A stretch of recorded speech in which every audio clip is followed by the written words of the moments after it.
ఇప్పుడు కనిపిస్తుంది సార్. మీ గ్లాస్ లోపల నీకేం కనబడుతుంది? నీకు ఇప్పుడు నాకు టైమర్ కనిపిస్తుంది సార్. టైమర్ కనిపిస్తుంది. నేను నా పేజ్ మీద టైమర్ లేదు, నేను జూమ్ లింక్ కనెక్ట్ చేస్తున్నా.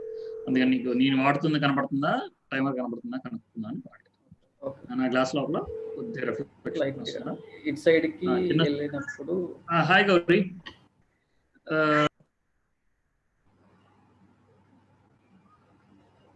సార్ మీ మ్యూట్లో ఉన్నారు సార్. సార్ మీ వాయిస్ వినిపిస్తలేదు, మ్యూట్లో ఉన్నారు. నేను మ్యూట్లో పెట్టానమ్మా, కావాలన్నా కొన్ని నిమిషాలు. ఓకే.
గిరి, అది యూట్యూబ్ లింక్ పంపించాను నీకు పర్సనల్ చాట్లో.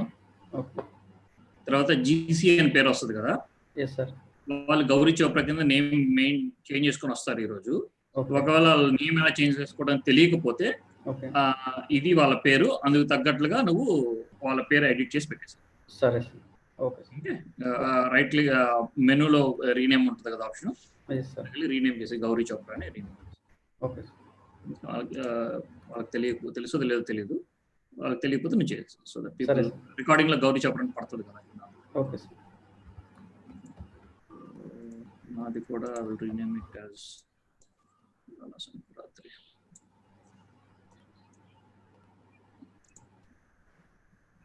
ఓకే,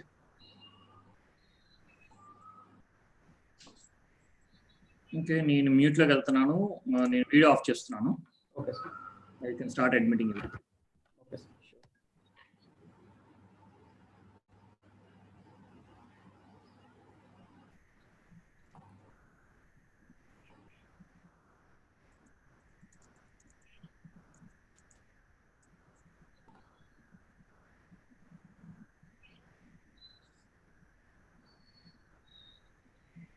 అడ్మిట్ చేసాం అందరినీ. అందరిని అడ్మిట్ చేయొచ్చా సార్? అడ్మిట్ చేసాం. ఓకే సార్, ఒక్క సెకండ్ సార్. ఇది యూట్యూబ్ అప్డేట్ చేసేస్తాను సార్ వాళ్ళకి. నువ్వు చేసుకోండి, నేను అడ్మిట్ చేస్తూ ఉన్నా. Sure sir. నువ్వు ఆల్రెడీ హోస్ట్ అయ్యావు కదా. అవును sir.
Hi, Bhuvan, everyone.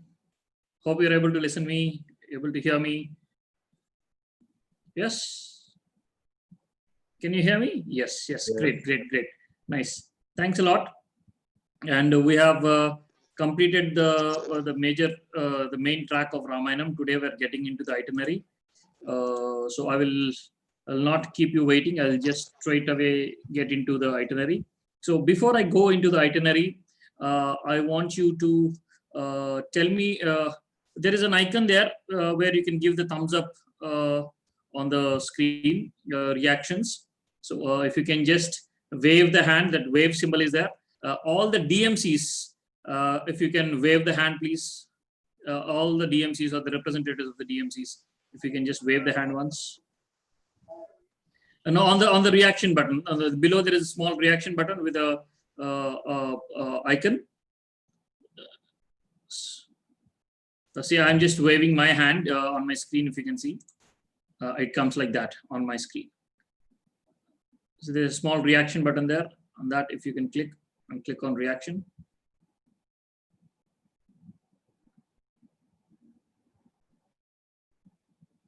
Yeah, someone, Mr.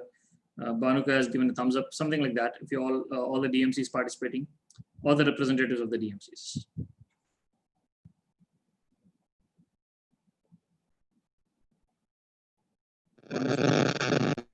Edwin, please just have a, even if you don't have, just try to have a count of them. Just I want to have small.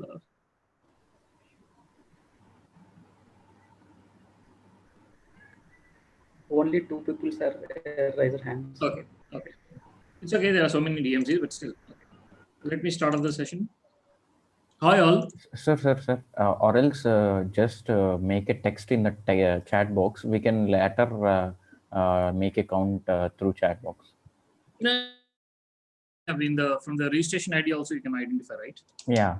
From the registration ID you can anyhow identify who is the DMC. All this stuff. Yeah. Okay. Carry on. Sorry.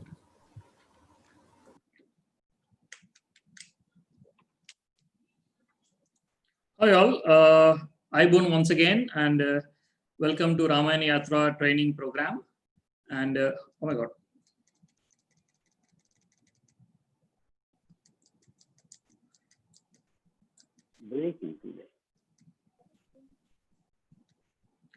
Welcome to Ramayana Yatra training program. This is Bala Sankuratri, the author of My Name is Ravana, popularly known as the Ravanas or the Sri Lanka's version of Ramayanam. So let us get into, and today we are getting into, this is in association with Sri Lanka Tourism Promotion Bureau, so Sri Lanka, and today we are getting into the day 7. So we are only due with one more day of our session. So this is the last one day, and today will be the last test paper. Tomorrow there will be no test paper. So let us start off with the day 7. And day 7, I will not give you the revision of what all we have done last time. Every day I was giving the revision part for what we have done before, but today I will not be giving any revision part. We'll straight away get into the itinerary part of it. How crucial is itinerary? Let us get into. So when we go to the itinerary part, so most of the DMC, I think the admin, someone is giving a lot of disturbance. Oppo F5 is giving huge amount of disturbance. Yeah, now it's muted. Yeah, so, and the okay, admin, just allow everybody to unmute themselves. But everybody, please keep yourself in the mute itself. But when you are about to talk, unmute, talk, and again mute it immediately. Okay. So I keep asking you a couple of questions when I'm discussing this. That's the reason. Admin, allow everybody to unmute by themselves. So and you people, please keep yourself in the mute position. And when you're talking, you can just unmute, talk, and then again keep it in the mute. So normally when a DMC is planning an itinerary, so what we very carefully take care is all the arrivals and departures will be very well scheduled. Properly, a person is there in the airport to receive. That is what we do, and carefully on time we try to drop the person also on the last day so that he will not miss out on the flights, etc. And when on the arrival day, we keep we'll make sure that we'll be waiting with the placard or whatever, and we receive them in a very smooth transition. So that is one what we do. And then we also make sure that whatever is committed, what all places we are supposed to show, that all we make sure that we show all those places. So everything what we committed to show, those all we definitely show.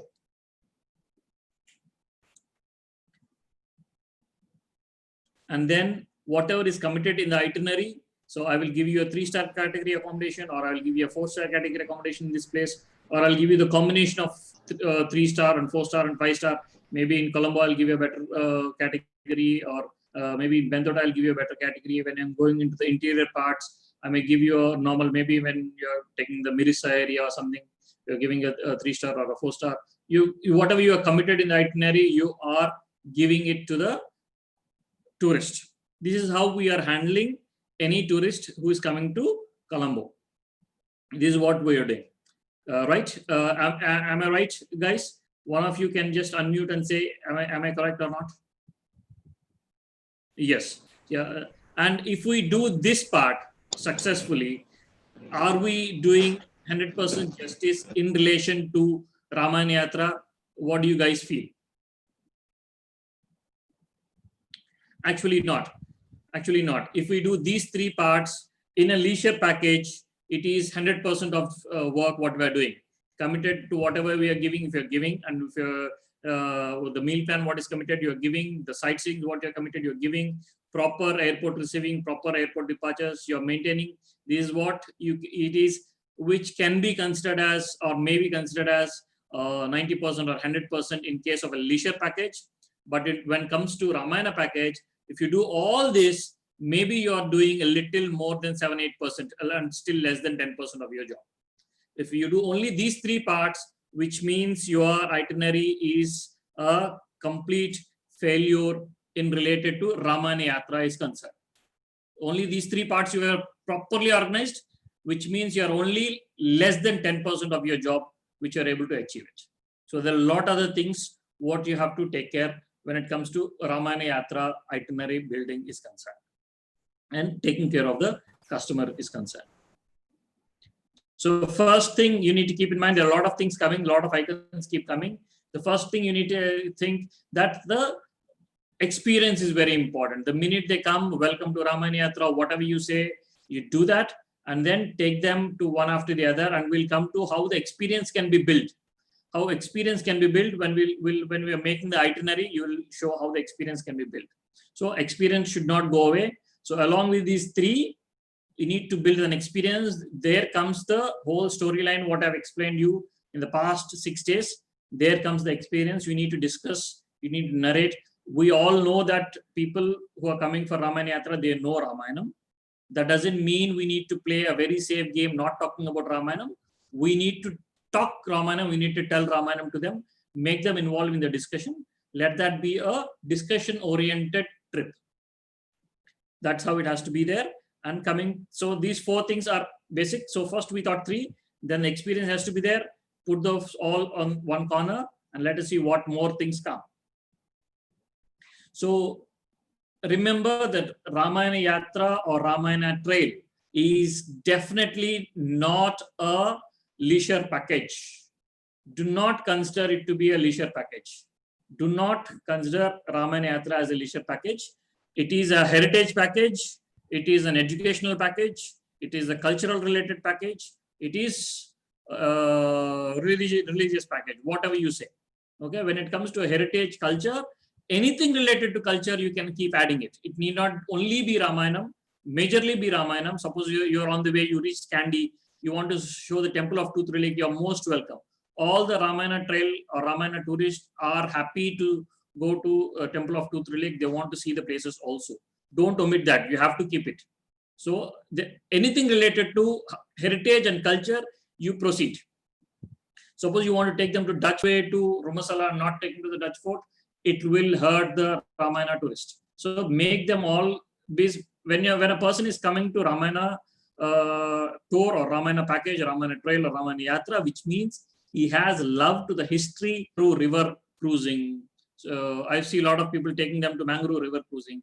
Please don't take them to those. because what they feel is, they may not tell you straightforward, but what they feel is they feel as if they are wasting their time. So coming. So let us not mix.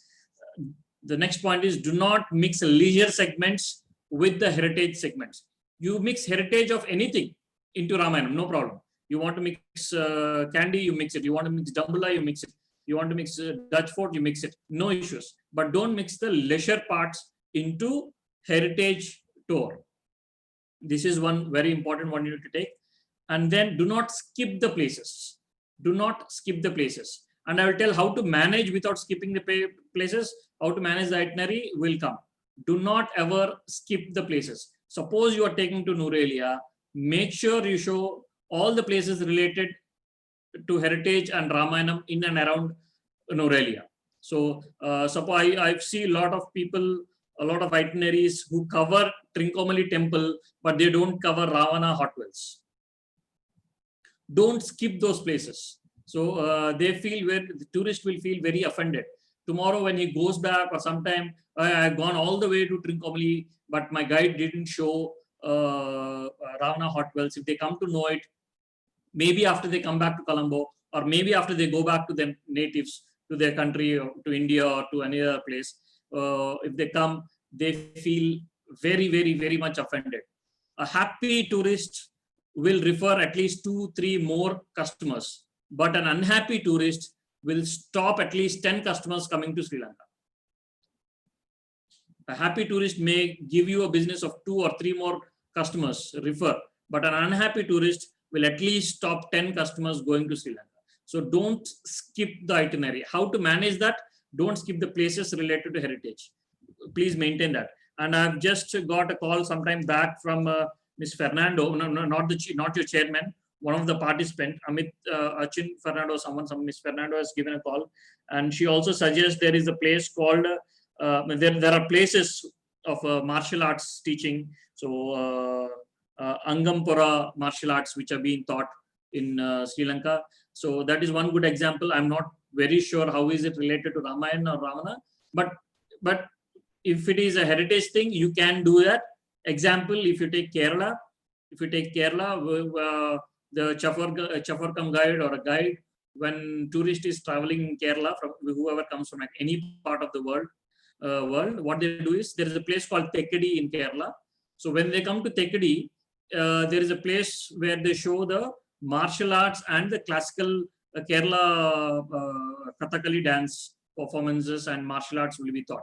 So they take to that school also, they show how the martial arts is being taught, how Kathakali is being taught, that also they show. It's also part of heritage. So take them to all those places. Do not skip the places, and do not mix leisure parts. And this is what you need to keep. Do not skip the places. When you go to one place, cover all the heritage related parts in that. Be it Ramayanam, be it other parts also, like Kandy temple or Dambola temple, Dutch fort, anything, you cover it. Don't skip them.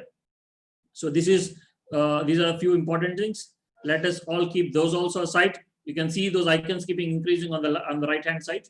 So, so now you taught only 3, now 4 more I added, 7 points you need to remember. There will be no more points coming in. Please note down all the stuff. So, and now as a DMC, this is more important for the DMC. So more than the guide, DMCs, have any ways had a channel to identify your target market? If it is says that 135 crore people, that is around 1.35 billion people are living in India, do you think that all 103.5 billion people are your target audience? If you work in that way, you will not get the proper business. So you need to identify who is the actual person and how to reach the right target audience. So you need to build a channel where you can hit the target audience properly. So whatever work you do, that hitting the target audience is very, very important. Target customer. You need to pitch Ramayana to that customer. You cannot pitch Ramayanam to a customer who is coming for casinos to Colombo. Or you cannot pitch Ramayanam for a honeymoon couple. Okay, you need to be, and that doesn't mean that Ramayanam is only for older people. Okay, so there are a lot of youngsters also. You'll today and tomorrow you will be able to see a lot of youngsters who are interested in Ramayanam. That is a much bigger market than the older people market. So you will come to know about that. And And your sales channel. What is your sales channel? So is your sales channel actually equipped properly to get your target audience properly, to pick your target audience properly? That is another big question mark. So have you ever tried that? So, and what are those, what can be tried, we'll be discussing now again. And the balance, this is very, very crucial for all the DMCs. This cannot be done by one DMC. All the DMCs put together has to do this. So what is the balance in Ramayana Trail or Ramayana Yatra when you are conducting it?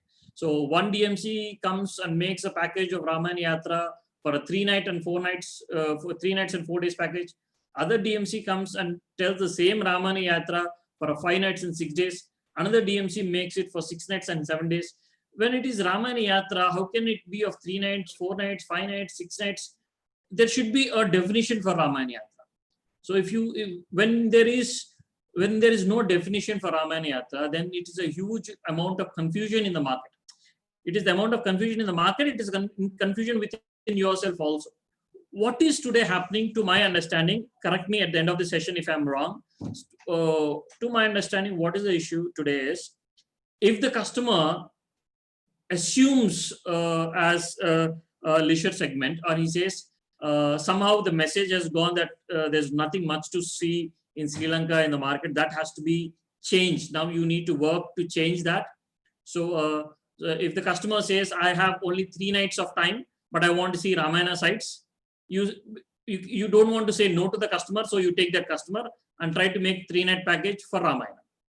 So when you make a 3-night or 4-night package for Ramayana, the popular places is Asoka Vatika or Sita Elia temple in Norelia, and Trincomalee temple, because it is Shaktipeetham, it is very much known for the audience. So you cannot skip those 2 places.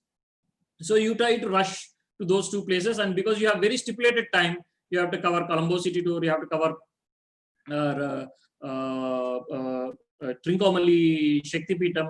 So when you have to cover, when it is a very stipulated time, it is the natural tendency that you skip the Ravana hot wells. It is a natural tendency you skip Ramboda. So only the main part you cover. So making the tourists travel all the way to Norelia and only show Sita Elia temple, which is practically a small temple, without showing Hagla gardens. You just show that and make them sleep, and next day morning again you make them travel all the way to Kandy. It is only journey for the tourist. He's not experiencing, and you're also not speaking. When you're also not speaking, what happens? The customer or the tourist is just sitting in the car. He's waiting for the entire day to complete, come to one place, maybe hardly of 10 to 15 minutes he's saying a place, and then going back. So that is not supposed to be done. That is not supposed to be done. Okay. So when you're taking to a tea estate, take them to tea estate as a recreation point, to take them a small pit hall to have tea or coffee, but don't tell them it is a sightseeing spot or something, because again they feel that they are mixing the leisure segment. Only as a pit hall to have a small tea or coffee, you take them to the tea estates, but don't project it as a sightseeing spot. They feel that they are spending too much of time on those. Okay, and so when there is no standard definition within yourself, what is Ramayana Yatra, then what happens is, then in the market and within yourself, that confusion element will grow, and which is, I believe, it is already there. So how to get rid of that is, I'll give you an example of Manas Sarovar Yatra in Tibet, today in China. Okay, Manas Sarovar Yatra in Tibet. It was when it started, it was around 19 days or 19 nights of tour. And then slowly, as the roads keep building up, roads keeping improving, now they are able to bring it down to 11-nighter package, 10-nighter to 11-nighter package. They're able to bring it down. And they brought it down to 9-nighter package also, with in between 2, instead of covering by road, there are 2 places where they cover by helicopters, by choppers, they cover. So this is considered to be a very holy trail for many Hindu followers and Buddhist followers in and around Tibet and Indian regions. You know, they book for this particular package at least 1 year, 1.5 years, 2 years before they book for this package. They don't just book it for the next week and then they don't go. They book it at least 1 year, 1.5 years, 2 years. So much of demand is there for this package. That is how it is meant. And there may be 100 people selling this package. All the 100 people will be selling the same itinerary. There is no change in the itinerary. So, and there is so much, and the people book it for that for 1.5 years, 2 years before. And you know what they see there? They only have to see a lake, a holy lake, and a holy hill. They do a small round, it's not smaller, a 19-kilometer round around the hill by walk, and they come back. That's all. And you know the journey, how they do it? At times they sleep in tents. At times they sleep in the snow. They will not have proper hot water to take bath. So they walk on the snows. They take ponies. They do a lot of hard work to reach the place they consider to be very holy, and they come back. But Sri Lanka has a great advantage when compared to that. So every place you have a comfortable stay.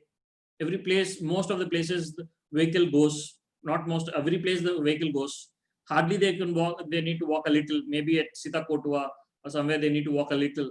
The rest of the places, vehicle goes completely. So Sri Lanka has a great advantage of it. And you know, for Manasarovar Yatra, an average Indian spends, at least an average Indian will spend around 2.5 lakh to 3.5 lakh Indian rupees. That is around 250,000 to 350,000 Indian rupees they spend only to go for this, and they book it 1 year and 2 years before. For an average Indian spends around, I'm talking about the lower segment, okay? I'm not talking about the higher segment. Higher segments for the same thing, when they choose the choppers and they want to go everything by air, everything, they spend for the same Manasarovar Yatra, they spend around 500,000 Indian rupees to 650,000 Indian rupees. The same Indian will spend around, I'm giving you example with Indian because India is the bigger market for you. That doesn't mean the rest is not the market. We'll be discussing on that also. Average Indian will spend for Europe, they'll spend around 250,000 Indian rupees to 300,000 Indian rupees. So, so why, when it comes to Sri Lanka, they are not willing to spend only not more than 25,000 rupees or 30,000 rupees? That is also including the air tickets and visas. So, how can a DMC sustain with only such peanuts? And how can the DMC sustain? How can the chauffeur sustain? How can the guide sustain? How can it be possible? It is not possible. That is because one is selling a 2-nighter, 3-nighter, other is selling 5-nighter, 6-nighter. So there is no proper definition. What is Ramayana Yatra means? There is no proper definition made within the industry. So that is something what the DMCs has to come forward and work on. Let us see some examples now. So no creating confusion in the market, you all have to come forward. And these are a couple of things which are getting added again to the list on the side. So now let us see. I'm giving you an example only. This is only example. That doesn't mean that you have to follow only this itinerary. This is one example. I'm just planning, I'm giving an 8-nighter and 8 nights and 9 days of itinerary. If we have to plan, how can we plan? So this is just an example. So I'm assuming that all of them are coming or landing at the Colombo airport as of now, because the international airport, most of the flights are coming to Colombo airport only. So they're coming to Colombo airport somewhere between 11:30 a.m. to 4 p.m., assuming that window. I'm just making this itinerary. So first thing you need to understand, a difference between a leisure segment and a Ramayana tourist segment is the baggage. Baggage is there is a huge difference in baggage. A leisure segment will keep with the t-shirts, and then they put the t-shirts in and some shorts. They keep wearing the same things. So you see the Europeans roaming around, you see the same short for 4-5 days every day. So when an Indian comes, or especially when this heritage or religious oriented people come, they try to have the fresh ironed clothes every day, because it happens that they go to temple every day, almost one temple or the other. They go to every place, and if not even the temple, so they feel it to be a more prestigious or more spiritual tour. So they keep all clothes. If they're staying for 8 nights and 9 days, which means they are going to have 9 pairs of clothes completely, ironed full sets. 9 clothes means they are also having at least 9 pairs of clothes means at least 4 or 5 pairs of nightwear also will be there. So 4 or 5 towels will be there. Not one towel, they will not be. These people will be having a habit of carrying towels, soaps, everything along with them also. So they have a huge amount of baggage. So you can expect at least 2 baggages per person. If there is a couple coming, you can expect at least 4 baggages apart from the ladies' hand baggage or whatever. You can find at least 4 proper suitcases of bigger bags. So Ramayana tourists will have a bigger thing. So say suppose there are 6 people traveling. 6 people traveling, we tend to keep one a mid-sized vehicle, an XUV or something. 6 people, it is comfortable to sit. Maybe you feel one person can sit along with the driver in the front seat, and 3 in the center and 2 in the back seat. Something you'll plan that, and you keep the 6 people. You keep a mid-sized vehicle. And where do you put these 12 or 13 bags? Vehicles are not sufficient. The baggage is not sufficient. How to handle that will be coming again. So first thing is Ramayana tourist will have a bigger amount of baggage. So keep that in mind. And this is an average Sri Lankan map. And then let us see that everybody is coming to Colombo airport. Somewhere at the Colombo airport they're coming. On the day of arrival, this is one itinerary I'm making. You can change the itineraries. So on the day of arrival, when they get down at the Colombo airport, straight away take them to Vibhishana temple. Straight away take them to Vibhishana temple. You can keep Vibhishana temple even on the last day, but I personally feel you take them to the Vibhishana temple on the day 1. And you start narrating, the guides, especially guides you guys need to do. So you need to start narrating, say you're coming for Ramayana Yatra. So Vibhishana was the successor of Ravana.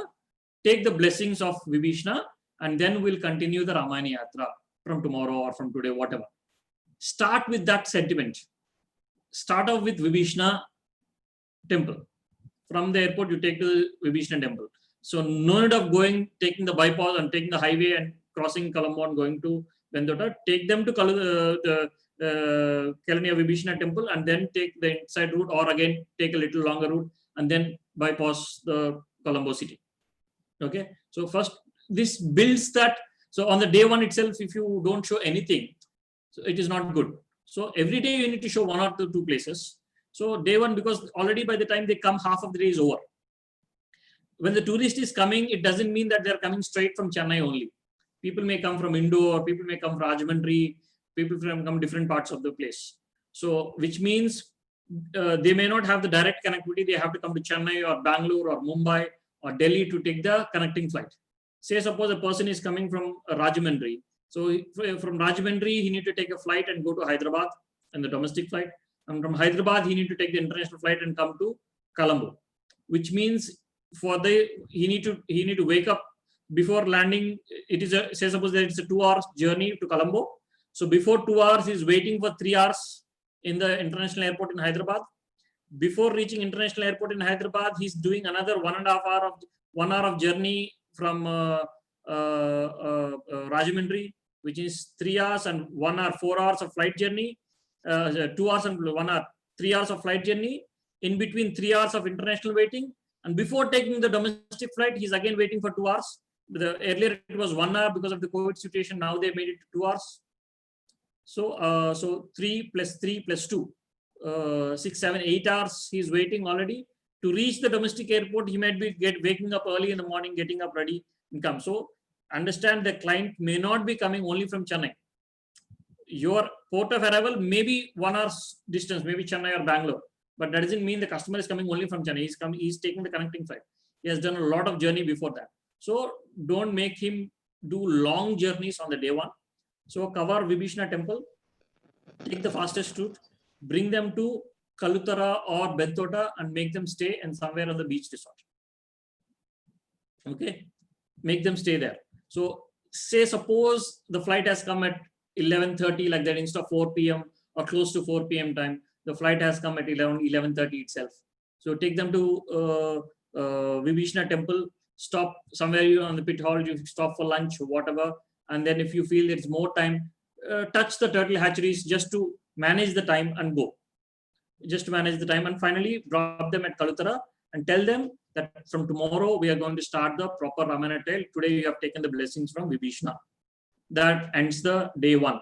And no, before ending the day one, all the guides, you need to spend some time with the tourist on the day one, explaining how the day two is going to be.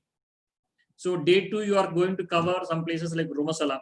So if you don't tell how Rumasala is going to look like, they may feel, so tell them. So it is for a common audience, it is a simple hill stretch like any other hill stretch. But we have some importance to that. You're covering in Usangoda, give the importance, tell it's a war zone, tell it's a aircraft place, but at the same time, tell them it is a barren land now. You can't see anything there.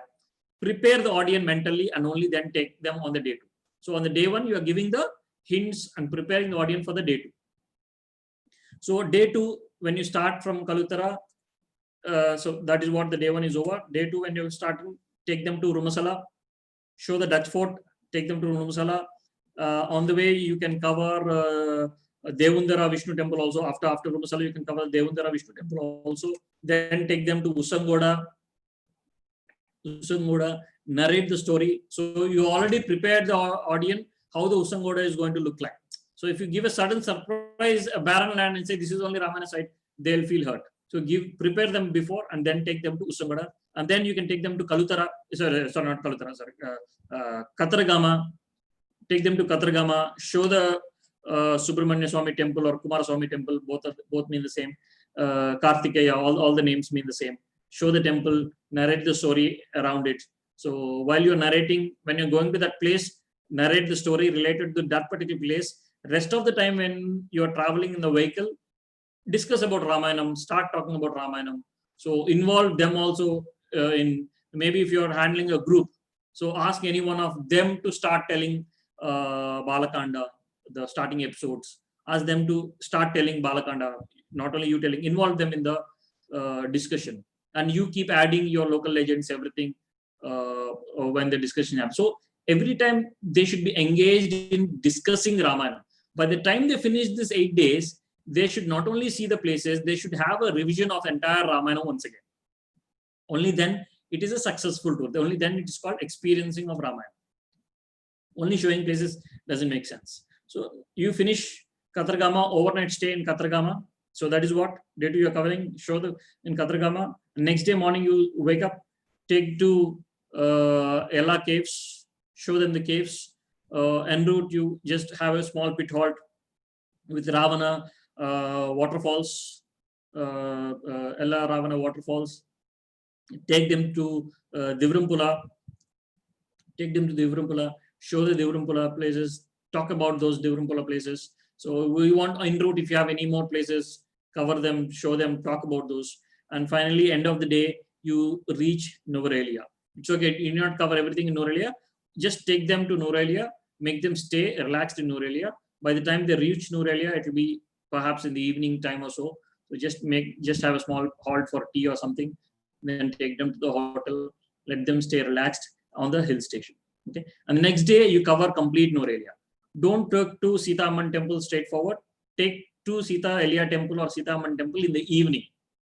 Keep Sita Elia temple in the evening. It's okay, you pass that and come little up and down, you pass the temple. It's okay, but you take them in the evening. I will tell you the reason. So you cover Gayatri temple in the morning because it is inside the city, in the town itself.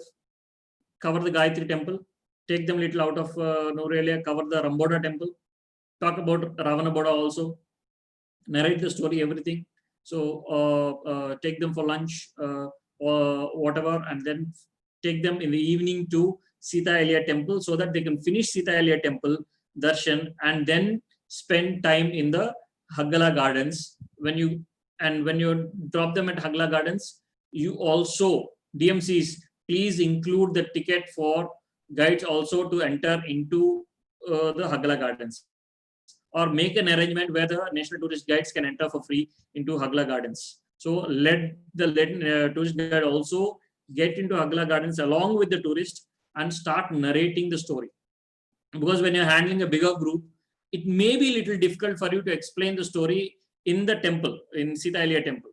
So ask them to finish the darshan, come out and go to Haggala gardens, walk along with the Haggala gardens and make sure you tell Haggala gardens and Sita Elia temple all put together was Ashoka Vanam. It was Ravana's garden before. Even today, we are maintaining it as the garden itself. Use those words that will make the tourist happy. Make the tourist happy. Okay. Admins, if the guests are in, just let me know. Okay. So talk about these places. So, and make them relax. So at least 2 nights you spend, because a lot of places in and around Norelia are there. DMCs, please make sure that you at least make 2 nights of stay in Norelia.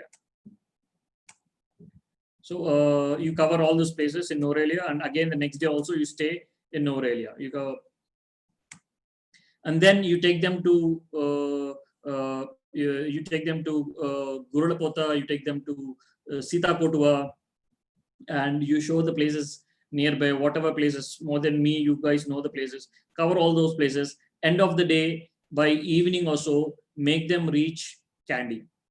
Make them reach Kandy. And in Kandy, if possible, on the same night or on the next day, take them to Kandy Temple of Tooth Relic as well. That is also a heritage site. You do not be restricted to Ramayana sites when it is Ramayana Yatra. As long as it is heritage, you please entertain that. People love to go to those places also. Don't be restricted. So take them to the Temple of Tooth Relic. Narrate your story behind the Temple of Tooth Relic. And then if it is not possible on that day, if in case it becomes late or late night, then just allow them to spend some cultural show. You have Kandy cultural shows are there. Let them spend in the cultural shows. And then on the next day, early morning, you can take them to the Kandy part. So if in case your itinerary is planned in such a way that they have to go in the early morning, visit to Kandy temple, DMCs, please make sure that you also tell in the itinerary itself before the guests arrive that they need. I think there is a custom, I'm not sure, correct me if I'm wrong. There is a custom for the early morning visit to the temple. I think you need to go in white and white or something like that. Something is there. So if such things are there, please mention so that the tourist will carry a white pair of sarang or white shirt along with them. So make sure of that. Keep intimating you'll be tourist will be visiting couple of Hindu temples where men are supposed to remove their shirts off and women are supposed to come only in the traditional wear. Such places, intimate them before. Preferably intimate during your itinerary before selling itself. So when they're coming from their natives itself, they carry those, they get prepared accordingly. So finish your Kandis and then next day you take them to Tirukonamalai. So when you go to Tirukonamalai, tell about the Tirukonamalai, Ravana's penance place, Rama installing the lingam there, and also this is the same temple is also Shakti Peetam. Inside anyhow the priest will be telling, but you also cover the same thing. So go along with them, talk about, there's a lot of space around the temple, walk along with them, show the Ravana. The Ravana's statue is not actually visible for a normal tourist unless until the guide goes in and shows the Ravana statue, which is a little down. A normal tourist cannot see the Ravana statue there. So when you're going inside, make sure it's come little side, you have Ravana statue also. Show them. So or else a normal tourist, if he straight away goes into the temples and comes out, they cannot see the Ravana temple there. So take that, and then you take them to hot wells also. Here I see in Trincomalee, it is not related to Ramayana site. It is not heritage also, but it's a temple. There's a new temple which has come, Narayana temple, I guess, if I'm not wrong. I think it's Lakshmi Narayana temple, I guess, if I'm not wrong.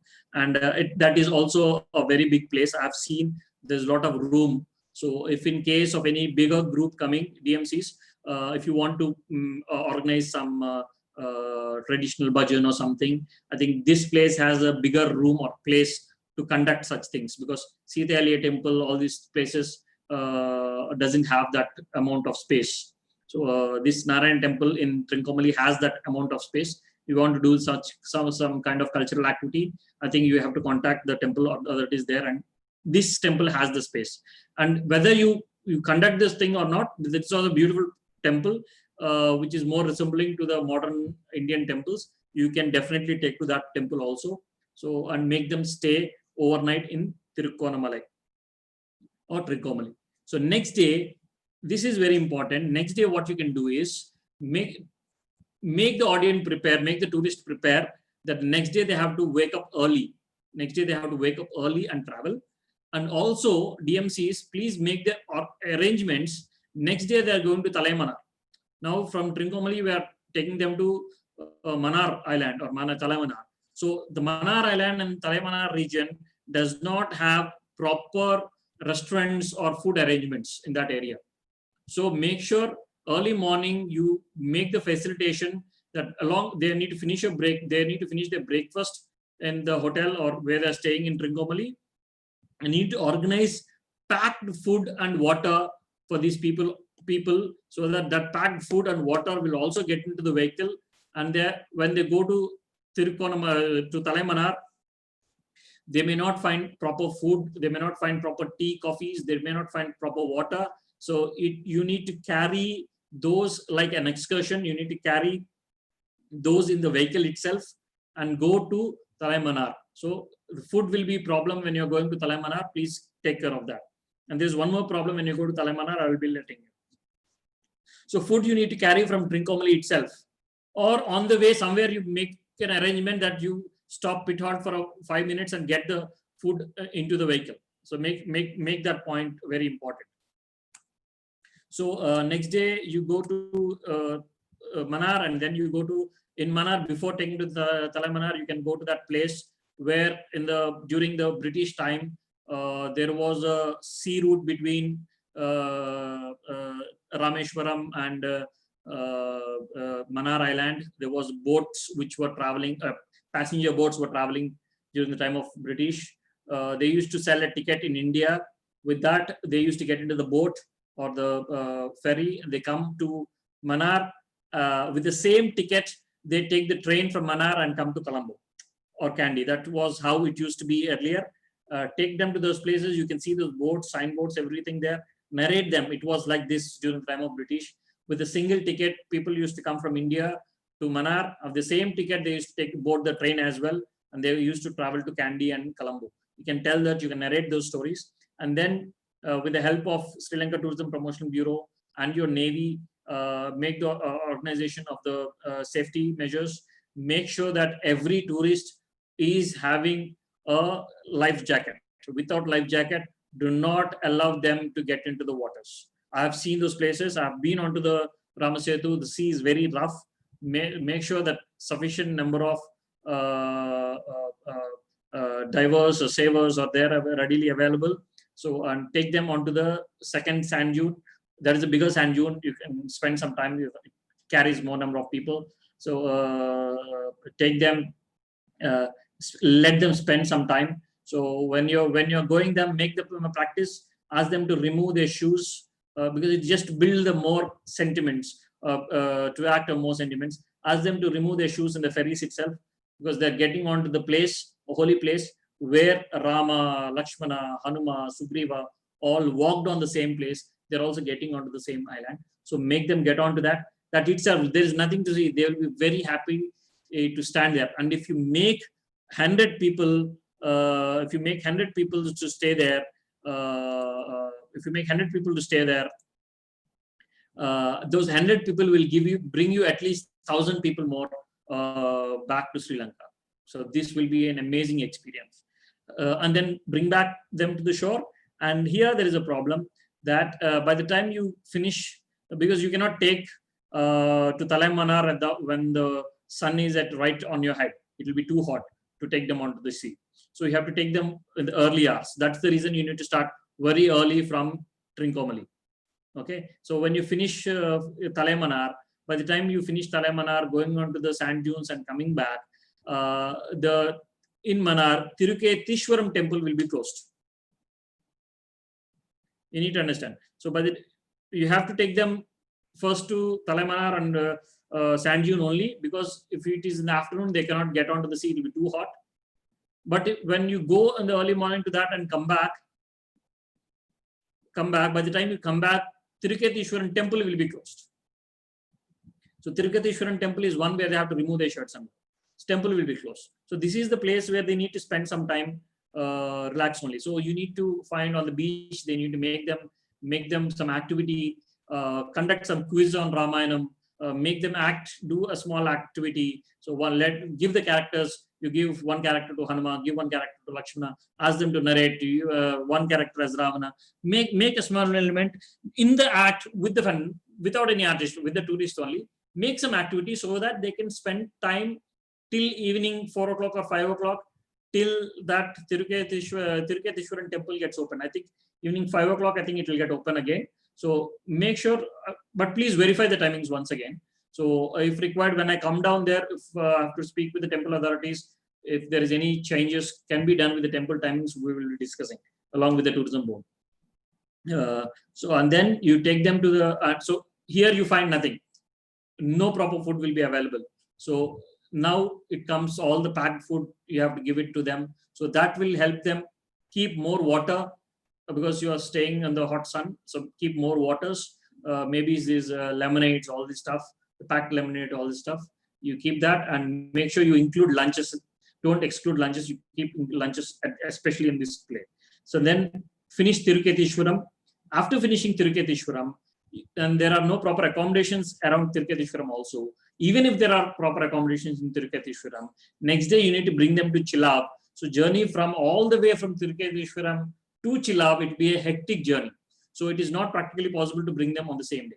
So after finishing Tiruketishwaran temple, start off your journey, come till Anuradhapura and make a halt in Anuradhapura.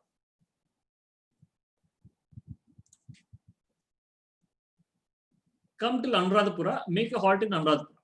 There is a Buddha tomb, stupa is also there. Let them see, let them have a nice time in Anuradhapura, relax, because evening, by the time they finish, 5 o'clock means by the time they finish and come out, it will be 6 o'clock or 6:30. By the time they reach Anuradhapura, it will be late night. It will be already dark. So let them relax at Anuradhapura. Next day morning, again you start, because you need to go to Manavari temple, has to be covered. First Manavari temple, because Manavari temple closes by 12 o'clock in the noon. Manavari temple is a small temple. Manavari temple closes by 12 o'clock in the noon. So first cover Manavari temple and then take them to Muneshwaran temple. So when you're covering Manavari temple, you can also say the first lingam, Trincomalee, is covered. The second lingam, the first Trincomalee lingam is covered. Tiruketishwaram lingam is covered. Manavari lingam is also covered. The fourth one is Rameshwaram, that is in India. That is nothing to do with our itinerary. Then take them to Muneshwaram temple. So allow them to speak the priest. Priest will anyhow tell, and some arrangement has to be done. The priest also should tell about the Ramayana related story to all these people. So when I next time come, I will try to visit all these priests and tell them what they have to tell to the tourists also. So I think it is, they only have the story that Rama has made the name Muneshwaram. What was the name before Rama naming it as Muneshwaram? They have a different name to Muneshwaran temple. That all story will be narrated. Let them finish Muneshwaran temple and then bring them back to Colombo by evening. So let them relax and take them to the Colombo city tour. So by this time you have finished all your 8 nights. Eighth night you are coming to Colombo. Finish the Colombo city tour then, or if you have time in the next day morning, you finish the Colombo city tour and then you drop them back to the airport. The first day night you are staying in Kalutara or Bentota. The second day night you are staying in Kataragama. Third and fourth nights you are staying in Norelia. Fifth night you are staying in Kandy. Sixth night you are staying in Trincomalee. Seventh night you are staying in Anuradhapura, and the 8th night you are staying in Colombo. So this is an average rough itinerary I have made. Doesn't mean that you have to stick for this. This is one of the itinerary what I'm suggesting, that's all. And still we are missing out many places of Ramayana related in Jaffna. So if you can make a 10-night itinerary, you can cover Jaffna also. But at least a certain amount of value should be there.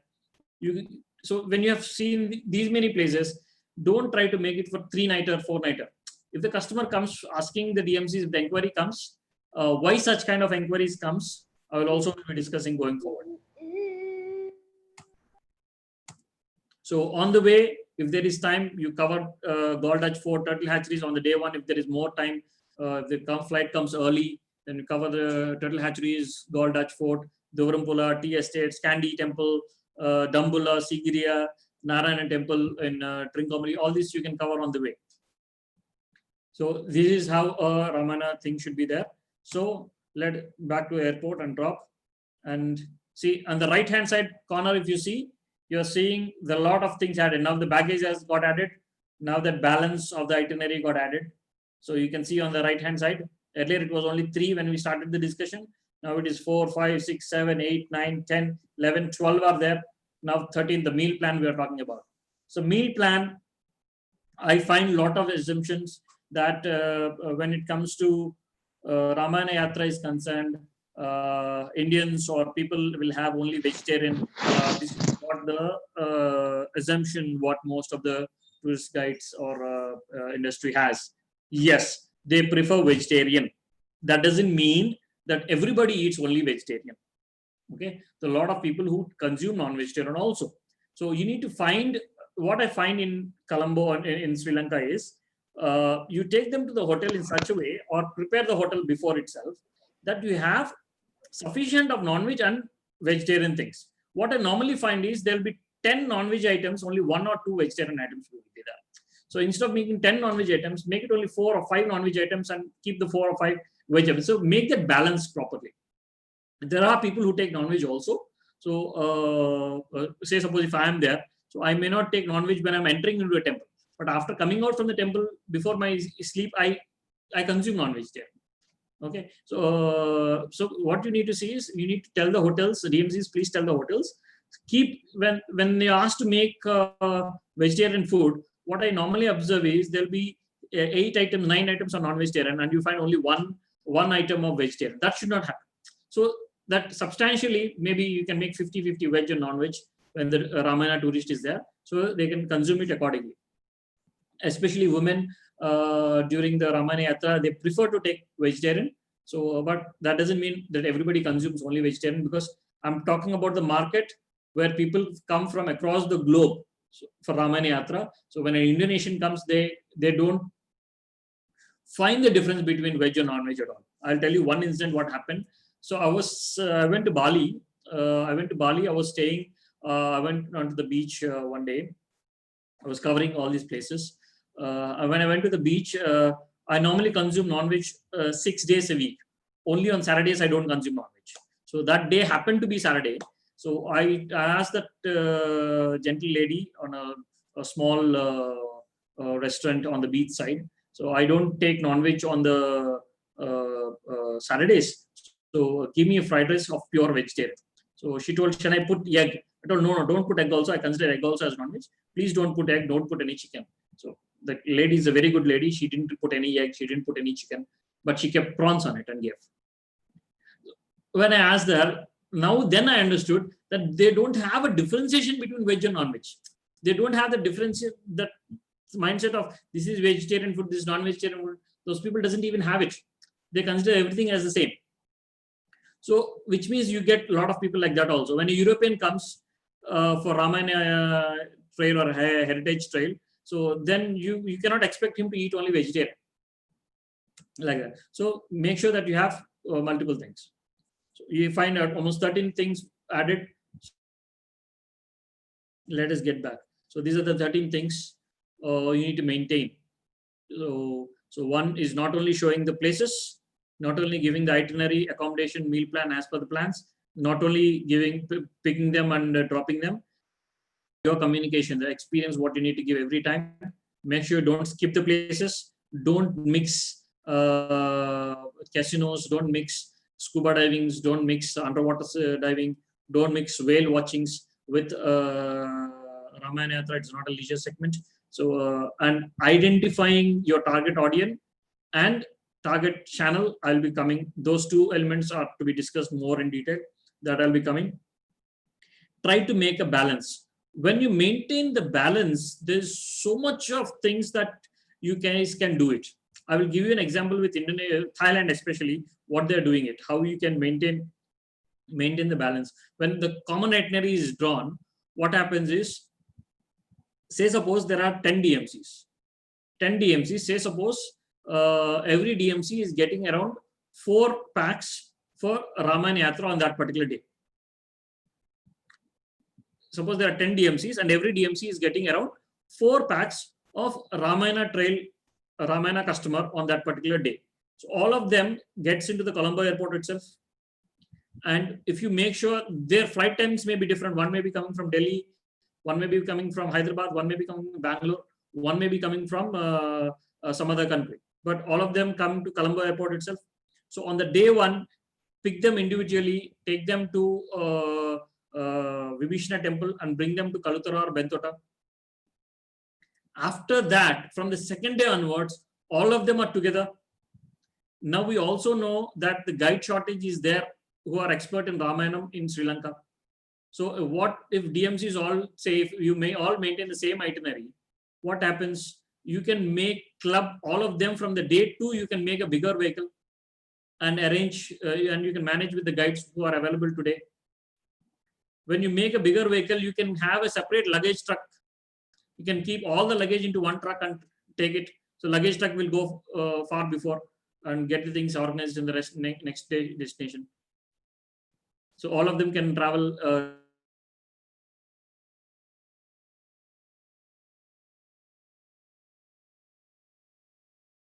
That is all. So, and you save a lot of expenditure when all DMCs come together and do this job. The limited resources of guides having this knowledge can also be managed. And of course, I think Sri Lanka is also working on this fuel consumptions, all this stuff. So ecotourism, that also will be taken care ethically. Now let us come to finding the right audience and finding the right channel. So finding the right audience, I'll be discussing about finding the right audience tomorrow also. I'll be talking about finding the right audience tomorrow also. Now coming to the right channel of this thing. So audience are across from the globe. It's not only India. India is of course the major market, or maybe it is consuming around 60% of the whole market of Ramayana, but that doesn't mean the other 40% or 30% is also important. So the market is there from across the globe. You'll be knowing that you'll get the confidence that the global market is also there for Ramayana today and tomorrow. Let us see, coming to the sales channel, what you people are doing. DMCs, please concentrate. Say suppose you are a bicycle manufacturing company. Say suppose, I'm just deviating the topic to make it more simpler. Say suppose you are a bicycle manufacturing company and you are a manufacturing company of the bicycles and you have a sales channel in India. You have the salesperson in India and you give these bicycles to that particular person to sell. And you have this relation, you are maintaining this relation since past 5 years, 6 years, 10 years maybe. And he's selling bicycles in a very nice way. Your bicycles are getting sold by those companies or those sales partners, sales channels very, very well. And today you make a car manufacturing company. Do you expect to give the sales channel of the car also to the same person who's selling the bicycles? Do you think the person who is selling the bicycles can also sell a car? It is not possible. So now coming to the leisure segment is all 25,000 rupee, 30,000 rupee, a shorter package. And when you saw the itinerary, Ramayana cannot be a shorter package. You saw the itinerary, number of things what you're covering. It's a huge elements. So, and it is like a costly package, though when it is a value for money package, no doubt. When they're spending for 8 nights and 9 days, they are covering so many number of places. It is definitely a value for money. But at the same time, when it comes to the per ticket cost, it is definitely costlier than a Ramayana package itself, than a leisure package itself. A Ramayana package is definitely a costlier package. So you don't compromise on the quality of Ramayana. Right? When you all come together, there's not required to compromise. When you're trying to sell a luxury vehicle, that means when you're trying to sell a car through a bicycle seller, it is not possible. Never happens. What will happen? The bicycle seller will say, sir, can you reduce the cost a little? That is not my customer's capacity. So can you reduce the cost? Can you reduce a little more cost? End of the day, your sales channel can only sell to a capacity of selling a bicycle or a little more than that, which means you want to sell a car for a bicycle cost. DMCs will never make money if you are trying to sell like this. And not only the DMC, the trade will not be happy, guides will not be happy, no one will be happy when you're selling through these channels. Have you ever tried to make a separate channel for Ramayana or for a costlier packages? Have you tried, especially for the heritage tourism, have you ever tried to generate a separate sales channel, completely separate sales channel, not the casino? A person who is selling a casino, a person who is selling a honeymoon package, you are giving the packages of Ramayana also to the same person who is selling honeymoon packages. You're giving Ramayana package also to the same person who is selling a casino package, or you're selling the same. You're giving the same package to be sold to a person who is selling a ecotourism package. But heritage package is much bigger than that. Will that person have the right audience? Will he have the right audience to capture? Have you ever tried a bigger religious channels to promote Ramayana Yatra instead of trying to promote Ramayana Yatra through only the travel agents? Have you ever tried to promote Ramayana Yatra through some channels of religious activities, or some channels of heritage activities, or some channels of cultural activity? Have you tried cultural? There are a lot of cultural organizations in India, a lot of cultural organizations across the globe. Have you ever tried to promote Ramayana Yatra as a bigger element through these channels, instead of trying to sell only through those people whom you meet in Sathe, or whom you meet in IATTs, whom you meet in other trade fairs? Those are all the leisure segment you are trying. Bangkok, when you're trying to sell Sri Lanka, you're trying to sell leisure package. Just beside table will also be Dubai selling their Dubai festival. The next will be Thailand selling their other packages. And along with so many things, do you think you will get the right sales channel with you? Have you ever tried this? I'm very sure. I don't say every one of you have not tried, but at least most of you have not tried it. There may be a few people who have tried it, but most of you might have not tried it. And if you all come together and freeze on this is what Ramayana package is, or Ramayana Yatra is, we are freezing on this itinerary. If you try to do that, I will try. You may also have. So how can we have access to such huge cultural organizations, all this stuff? I'll give you the contacts to you. I'll make you get in touch with you. I'll help you out if you really are serious. And if you all come together after these 8-day sessions, maybe you all have to sit together, the guides and the DMCs, or at least the DMCs come forward together and think on freezing on an itinerary with the help of the guides. Freeze on an itinerary and tell us this is what the itinerary we want to push going forward as a Ramayana Yatra itinerary as a country. And you guys propose it to the Sri Lanka Tourism Promotion Bureau, and they will help you out on it. So that is how you need to do it. So, and guides, whether it is a small group or a big group, you always be with the tourist. Do not be with the vehicle and ask them to go. You always need to be with the tourist only. So if the tourist is going to Hagla Gardens, you have to go with the Hagla Gardens. You need to speak with them. So if the tourist is going to Tirukonamalai temple, get into the Tirukonamalai, show the places around, talk about those places. So every place, every time, you should not leave the consumers or leave the tourist. If in case it is a chauffeur come guide together, make sure you park the vehicle. People will wait for you. So don't be near the vehicle and ask the tourist to go and see the place and come back. Make sure you also travel with the tourist at every place.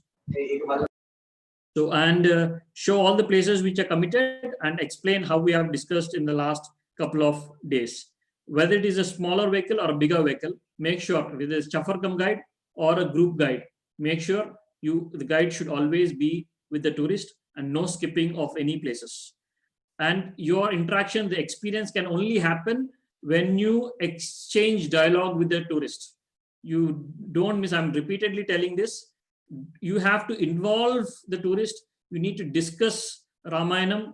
In that 8 days, not only showing the places is important, you need to discuss Ramayanam. The tourist also, to tell every tourist who is coming to Sri Lanka knows Ramayanam, ask them also to start telling it. You involve with the dialogues, add your local legends, all this stuff. The discussion should happen. It should be a discussion by end of 8 nights and 9 days or whatever plan you make, the Ramayana Yatra.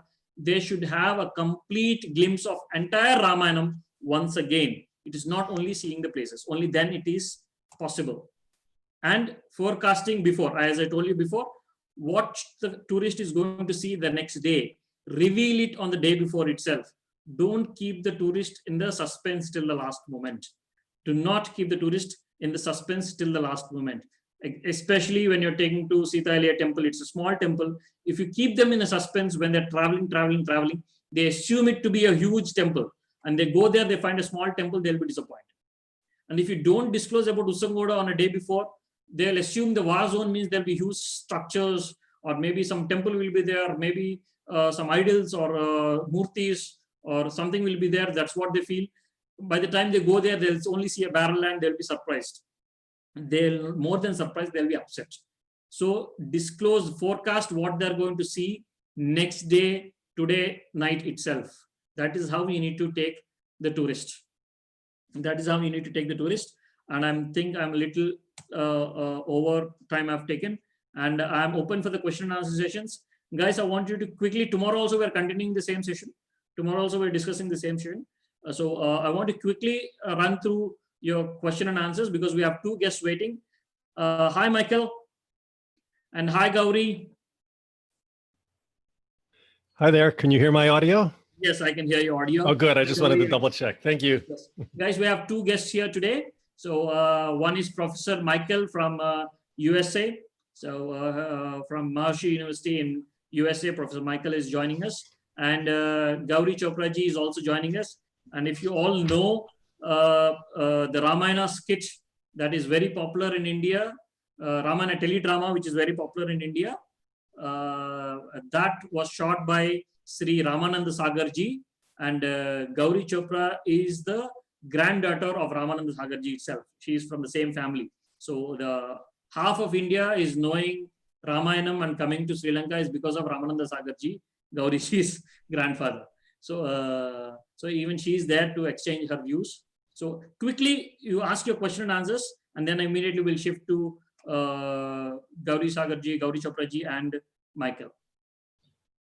Yes, ma'am, please. You can unmute. I'm just stopping my presentation. You can unmute and shoot your question. Hello. Yes, ma'am. I'm able to hear you. Please. Oppo F5. I don't know whose that phone is. Yeah, there's a lot of disturbance. I need to, you guys. A lot of people want to ask questions, I guess. Yeah. Okay. Tell me. I would like to ask you, is there, how to say, a certain profile of the Ramayana tourist? In the sense, yeah, you spoke about 8 day, 8 nights, 9 days. Do we have tours that will be longer than this, or anyway, people won't spend more time on this type of type of tour? Will there be repeat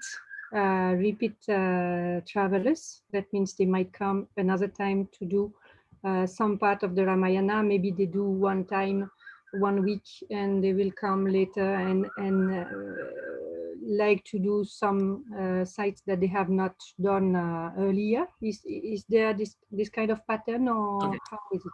I got your point. To be more, make it more clear. So your question is that can we have the Ramayana tourist Ramayana package break into 2 or 3 part A, part B, part C, and first trip of covering few places and second trip of covering few places? That's what your question, if I'm not wrong. Yeah, I mean, we have seen, you said there is around 50, 60 different sites. Yes. In the itinerary, you gave maybe 15 or something.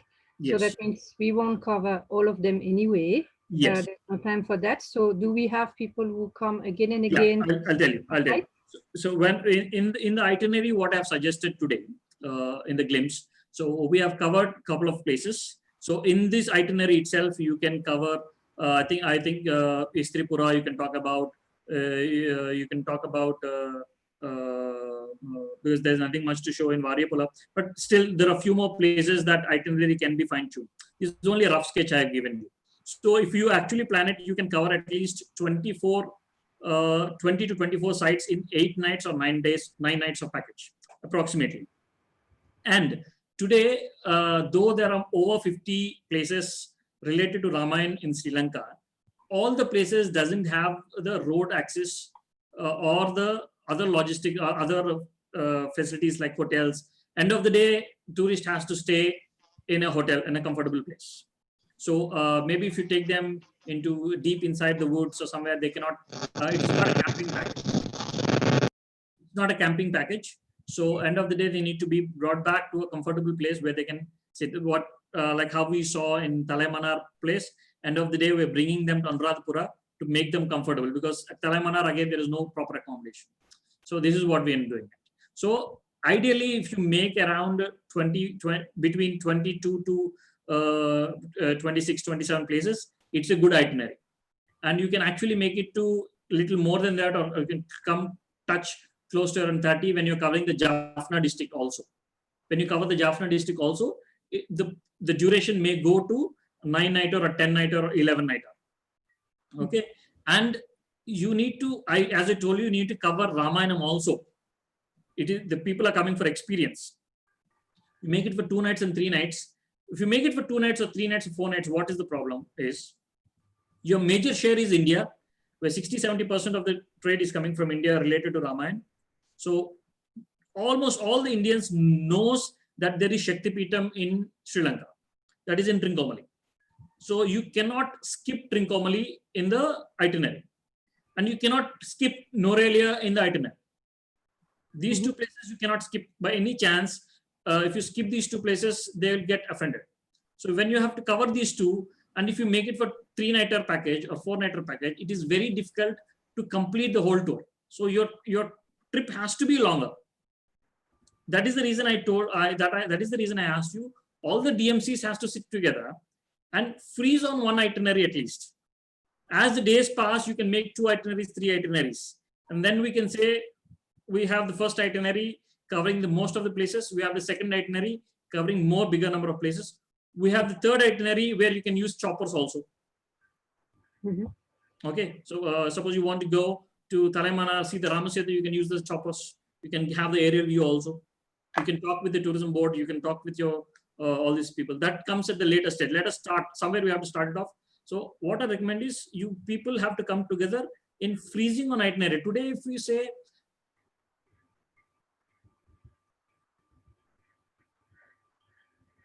the company, I don't want to name the company. I've seen one gentleman who has come to Sathe. He knows about me. He came to know about me after finishing Sathe in Delhi. He came down to Hyderabad to meet me, and he showed me, sir, I'm doing this brochure. This is my brochure of Ramayana. And when I opened that brochure, there's no proper description is point number 1. And then he took the picture of Sita Aliya temple from one side and mentioned as Sita Aliya temple. He took the picture of the same Sita Aliya temple from the other side and mentioned it as Gayatri temple. He took the picture of Munneshwaram temple and mentioned as Munneshwaram temple. He took the picture of Munneshwaram temple only from the different angle and mentioned it as Manavari temple. So in the brochure itself, there are so many mistakes. Okay. Let me not tell. There are few people who are unable to tell the proper story at Usangoda, at Divrampul, all this stuff also. So now we have at least some set of guides are there. All the guides cannot be there. So you need to use these set of guides who have already participated in the training properly. To use them properly, the DMCs also should come together, make a proper itinerary, take the best utilization of them. So from day 2, if you freeze on the itinerary, from day 2, if there are 5-6 DMCs, all the 5-6 DMCs tourists can be clubbed into one vehicle and take them. That will be more fun for Ramayana. But the people who book with one DMC to be in a group of 6 cannot be put together with other groups. So I mean, that's how you need to make the itinerary. Don't make it like a leisure package. So suppose now you go to Manasarovar Yatra in Tibet, or you take Thailand itself. Let us take the leisure package because you're more into leisure package. Let's take Thailand itself. So what Thailand does is people come to Bangkok Suvarnabhumi International Airport. So from Bangkok Suvarnabhumi International Airport to their respective hotel or somewhere, maybe they take to Pattaya on the day one, or maybe they take to Bangkok on the day one. So they say suppose they are taking to Pattaya. So they stay in Pattaya, and next day when the tour starts, they have divided the tours. So it says Pattaya City Tour, or it says Tiger Temple Tour, or some tour they have. So what they do is one vehicle comes, picks the people from the hotel 1, picks the people from tourists from hotel 2, picks the people from hotel 3, clubs everybody, and then everybody is going to the same tour. So they cover the tour and come back. So what all the DMCs together are working, where they are working on, which means the transportation is getting benefited. With the limited guides, they are able to manage the show. If there is a tourist, no, I want a complete private, my vehicle has to be private, all this stuff, then there is no other go, you have to go with the private transport itself. But for Ramayana segment, people love to travel together. People love to engage themselves discussing in Ramayana together. So this is how the mindset of a general Ramayana tourist will be there. You may find people, I want a private, I want everything private. That kind of customers also you may get it. For such people, you have to maintain a private guide, private chauffeur, private vehicle, everything. That is there. But generally, a Ramayana tourist will love to go in groups. And you don't expect your sales channel to make the entire group in India or make the entire group in Europe and send the entire group to you. If you try to do that, you will make one group or 2 groups in the entire 3 months or in a quarter of the year. So instead, you take the people from small amounts from different DMCs. You make the group within the island. That will help you make the groups every day. Practically speaking, it must be challenging, yeah? Because it's not like they go for an excursion every day and come back to the same day. That means, as you said in your itinerary, today they are staying in Bentota, the next night they will be in Katuragama, and so on. Yes. So every day packing and unpacking is there. That also has to be taken care. Every day packing and unpacking is not a leisure package. Every day packing and unpacking is there. Except for 1 day in Australia. Rest every day there is packing and unpacking for the tourist. Okay. Anyway. Okay. And do we have families coming for, that means with children? A lot of families will be coming. So a lot of families will be coming. Family means of all ages you will be coming. From the age group of around 7-8 years, they know Ramayana in India. 7-8 years, they know good amount of Ramayana. And from that age to the oldest, you can assume everybody comes. So it's not that only for aged people or only for kids, only for middle age. You get all ranges. You will see that tomorrow, especially tomorrow, you will see that what is the age group, you'll be knowing it tomorrow.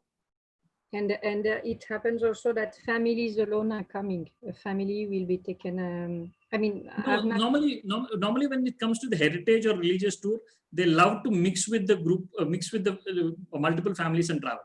They don't want to travel when it comes to the pilgrimage. It's not like a leisure tour, or it's not like a honeymoon tour. They want to restrict themselves to one particular family. And they love to travel in groups. Okay. And it is not possible for every family to make their group alone by themselves, finish the group forming in India or some other part, and then come the connection to you. So it is the DMC's responsibilities to prepare the group in the island, so that will help them to enjoy the trip completely. I think the guides can explain it more better, I guess. Okay. Thank you. Yeah. Any more questions, please? We'll continue this topic again tomorrow also. Hello, sir. Yeah. Hello. I'm working for a DMC, a local destination management company. I've Yes. been working with some Indian travel agents and work for some Ramayana tours as well. One point is that, there are some agents who's asking for, they still want to do the Ramayana tour, but the budget they are looking for is very cheap. So that is what I told. The cycle and the car example I gave you is that. Have you ever tried the proper channel? Means you're trying. If I'm not wrong, you're trying to sell honeymoon packages of Sri Lanka also through the same agent. Am I right? It's not like that. They are just coming to us. They are approaching us, asking for Ramayana trail package. So then, but still they have volume, but their price is very cheap. So no, as long see the Ramayana, see it is not that we want to increase the price, but when a Ramayana Yatra is coming, to cover, we have so many places, you have more than 50 places, and you say only I will cover only 4 or 5 places and freeze the package within 3 or 4 nights, and then say I've completed with Ramayana Yatra. What happens is you try to sell a 3-nighter package, another person who is trying to sell a proper Ramayana Yatra for with covering at least 20-24 sites. When this confusion is there, end of the day, a person who is coming for a 3-nighter on a Ramayana Yatra is not happy, because he's not happy with what he is seeing. He's a lot of things are skipping, and the person who is ready to come for 10-nighter also will not come, because in the competition you are saying the same Ramayana Yatra, one is selling for 3 nights and keeping the price lesser, other one is selling for 9 nights and keeping the price higher. Then there is a huge confusion in the market. So DMC should come together on freezing on that. This is very serious. This is only hurdle. This is only obstacle what today, according to me, Sri Lanka is facing. If that is broken, and if the DMCs all come together and freeze on itinerary, you keep the pricing as you wish. You want to make it with 3-star, you want to make it with 4-star, or you have a special rates with the particular hotels. You have a little more importance for a particular group of hotels. That is all up to your business. But at the itinerary, you freeze on that. That will completely change the dynamics of Ramayana Trail of Sri Lanka. Today, if they go to Manasarovar, it's only one itinerary. Or you take the Makkah or the Islam group, which they go to Makkah to Saudi, it's a single itinerary. Let 1,000 people sell, they still sell the same itinerary. Manasarovar, let 100, 200 people sell, they sell the same itinerary. They don't deviate the itinerary. You go to Bali, Ramayana Yatra in Bali, they sell the same itinerary. There may be 1,000 travel agents, 1,000 DMCs, all of them, the prices may be different, but they still maintain the same itinerary. That is what missing in Sri Lanka. Yes, also because of the competition, all the travel agents, they are trying to undercut the prices and just if you keep undercutting, you cannot give the quality. True. You cannot undercut.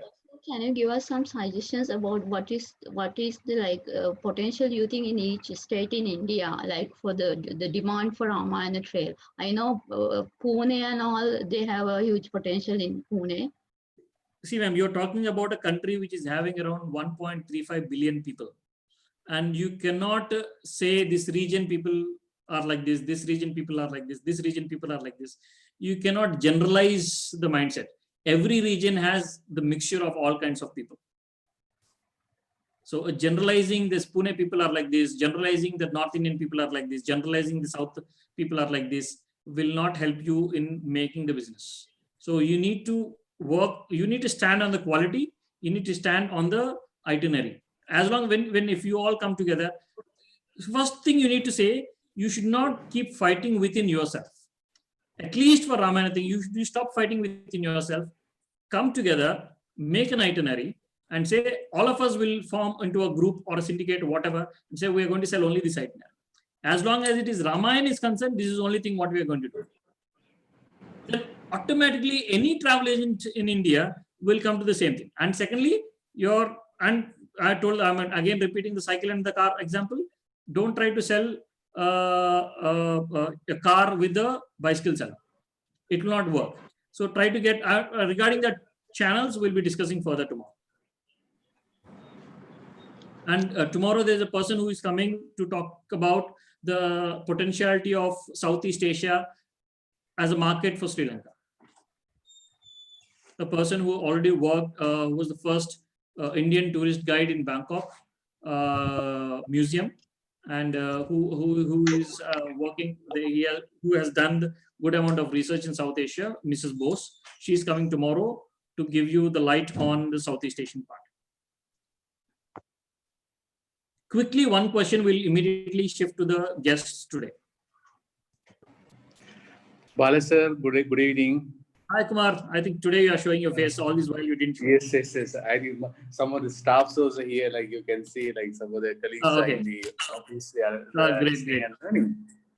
Yeah. Basically, come to the DMC's point of view, Bala sir. Like now for Indian market, like we have segmented in a different angle, like now honeymoon and casinos and like short time holidays and like heritage holidays and pilgrimage and like family holidays and like some of the people are corporates and like weddings and events like that. So everything is segmented now at the moment. So this is kind of like a niche market actually. Like Ramayana is a very unique and is a very niche, and we need to identify and we target and we have to stick to that particular program, like 6 nights or 7 nights or like what you say. So like then offering the like we have trained, like now our DMC is all trained to offer for Indian market like 3 nights 4 days and 4 nights 5 days tours, like which is only covering the Ramboda and Sita Amman Temple, Kandy, Norelia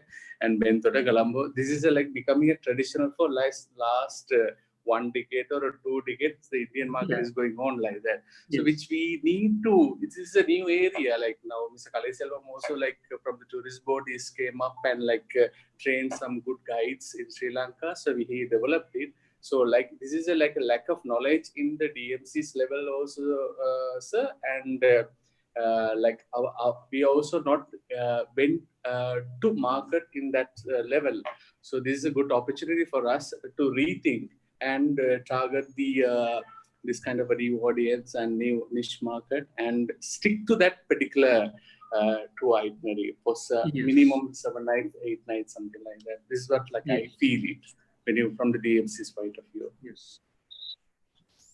That's a great input, Kumar. Kumar, can you introduce yourself and your team also to the people, because these people may not be knowing you. No, I'm a DMC Travel Win Holidays company, and this is you can see Takshila. She's also like she's mainly handling the tour itineraries and mainly dealing with a lot of Indian agents basically. And she's admin and like does the operations work in my office also. So these are 3 colleagues at the moment. We are working on operating at the moment. Great. So okay, I'll just I know we are discussing and we have 2 guests also. We'll quickly go to the guests today if you guys don't mind, and then we'll again continue the same topic tomorrow. Also we are going on the same topic. Okay, so here is it again. Let me call in Gauri Chopra ji. Who is Gauri Chopra ji? If I have to say, she is an author. She is well known for her creative works. She is a very good photographer and digital artist by passion, associated with many international brands, professional deep sea diver and underwater photography. And you guys, you have any place that has to be worked out or found out, you have some idea, you have any suspect that this here underwater, this Ramayana site is there or something, you can approach her. So we'll make her jump into the sea and bring the photographs of those ancient things there. So, and she is also working big time for the sea life conservation. You can see behind her screen also, she always keeps the sea life conservation. And she's from the family of the Ramayana TV show in India, the popular Ramayana TV show in India. She is known for her creative works, lot of international awards from London, from Japan, Tokyo, so from across the globe. So this is what, and over to you, Gauri Chopra ji, and I'm just, let me pin you, spotlight your video. Yes, your video is spotlighted. Gauri ji, one hi to all of us. Good evening, everyone. Hi to everyone. Great. Ji, tell me first about, you have been from the family of Ramayanam. So the way at least 70-80% of Indians have learned Ramayanam. So now we are talking about the Ramayana Yatra. So as a child, I know when the shooting might have happened, might be a kid. So as a child, what is your experience in the shoot? I hope, are you there in the shoot? You have participated in the shoot also?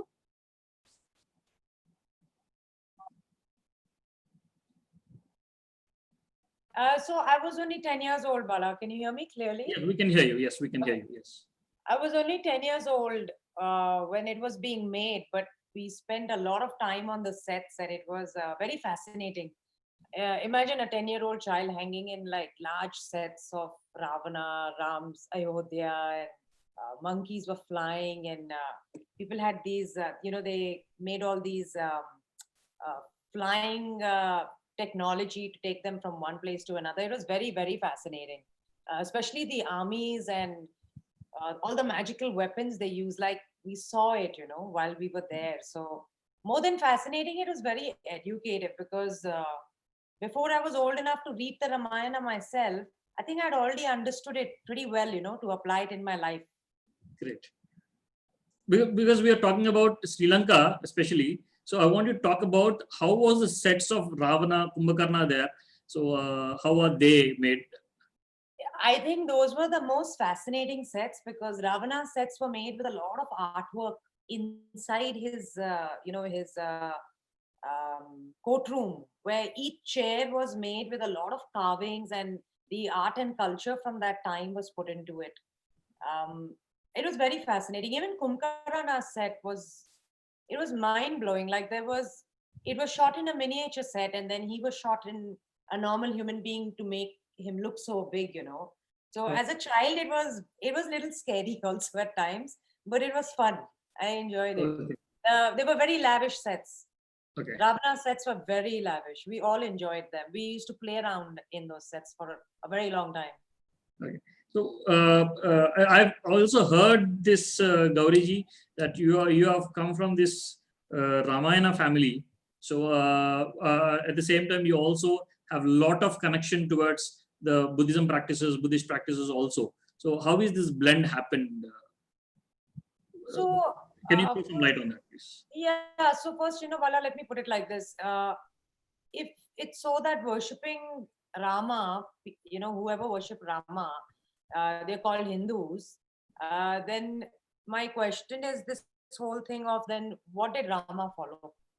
So Rama, Ravana and all people from that time followed Sanatan Dharma, which means it's simple. It's the way of life. There are no rules and regulations. It's a science of what the human being is. It's a way of life. So what is your comment on, is Ramayana a religious text or a cultural text, or what is Ramayana? So I think we discussed actually, but we want to listen it from your words. We discussed something in our presentations. Even I am interested in what is Ramayana as a text is concerned from the family of Ramayana. So to be politically correct, cultural, Ramayana as a cultural text instead of religious, it's a little bit of a gray area. But nevertheless, knowing the story and the way you explained it, that both Ravana and Ram root back to Vishnu, and it's the same sides, two sides of the same coin. So it's like, I think Ramayana is a cultural text. It spoke about political systems, geography, the history, irrigation. Gauriji, we're It losing had everything. I mean, yeah. Sorry, can you hear me now? We can hear you, but there is. Bala, can you hear me? It's not lagging. Now it's fine. Now it's fine. Please continue. Okay. Sorry, where did you lose me, Bala? No, you're telling some political connections. You're telling about. Yeah. So Ramayana itself is it's the text itself speaks about politics. It talks about irrigation. It talks about architecture, science. We are losing you again. Family used it as a handbook of how to just simplify life and lead a humble life. So according to me, I really think it's cultural text, and it really happened, and the information is really, really valuable for. Am I audible now? Yeah, you're audible. Yes. So I think the information of Ramayana itself is very valuable because it's like a handbook for how to live a human life in a simpler way. I think it's cultural. Any more inputs for our group today? Any more inputs for our group today?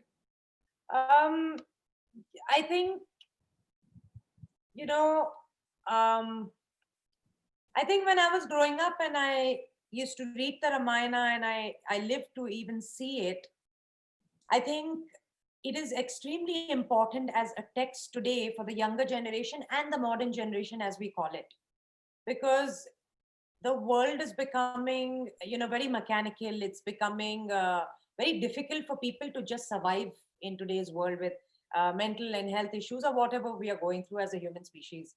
But if people actually know a little more about this text, I'm quite sure that people will benefit from just the basic story and applying it to their daily life. So that whole practice of applying it to their daily life, is also a practice of in Jainism, Sikhism, all the roots of these religions that are created are rooted in Sanatan Dharma in theory.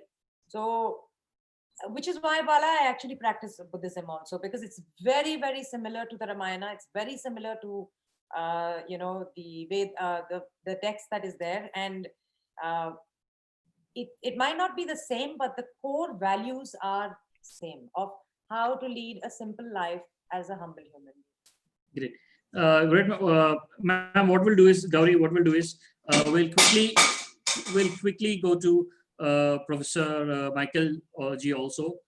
He's there from US. I know it's very early morning for him. We'll just go there. We'll finish that, and then we'll keep the floor open for the Q&A.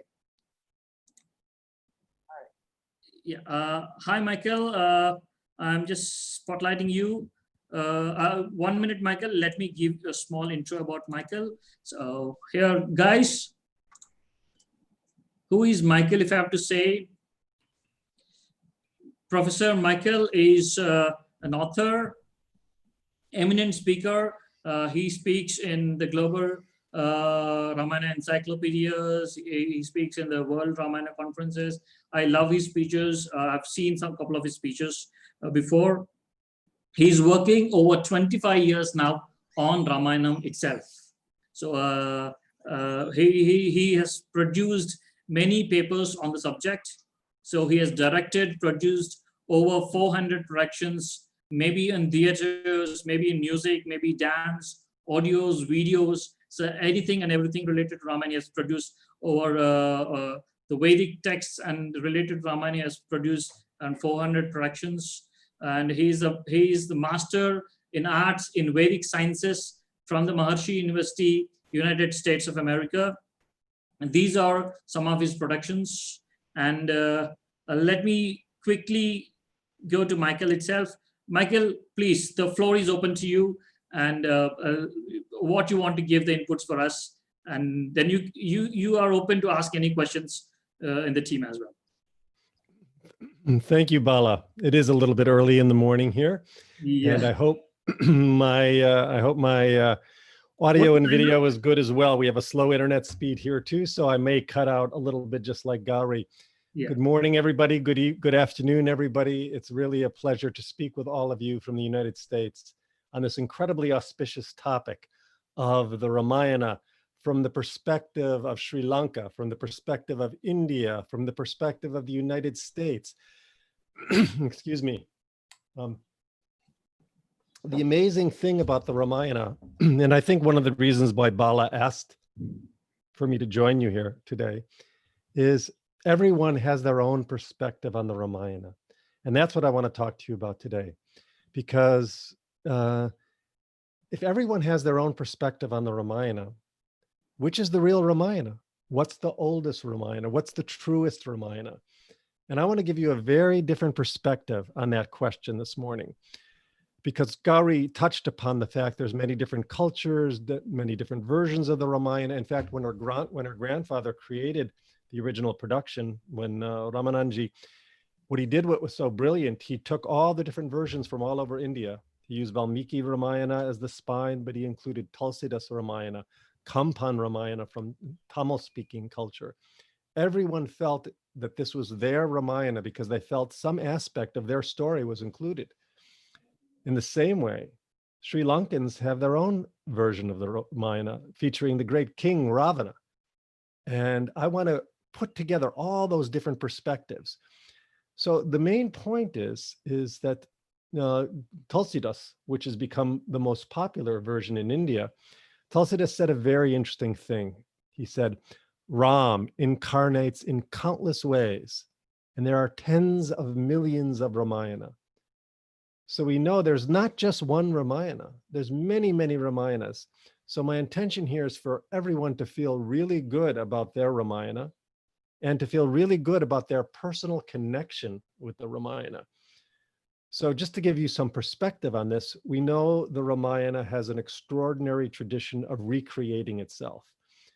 It has appeared in so many different forms, whether it's chanted in Sanskrit or many chanted in the literary traditions of the many South Indian languages, or whether appearing in the dim light of an Indonesian shadow puppet play.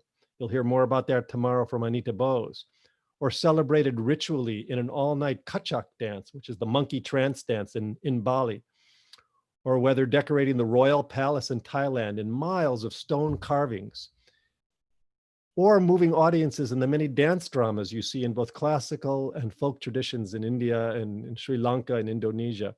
We know that the sheer number of Ramayana tellings and retellings over the last thousands of years have been nothing short of astonishing. And look, even right now, we have Balaji, who's now retold the Ramayana. My name, in his version, my name is Ravana, which is expressing and celebrating from the perspective of the people of Sri Lanka, which is so beautiful.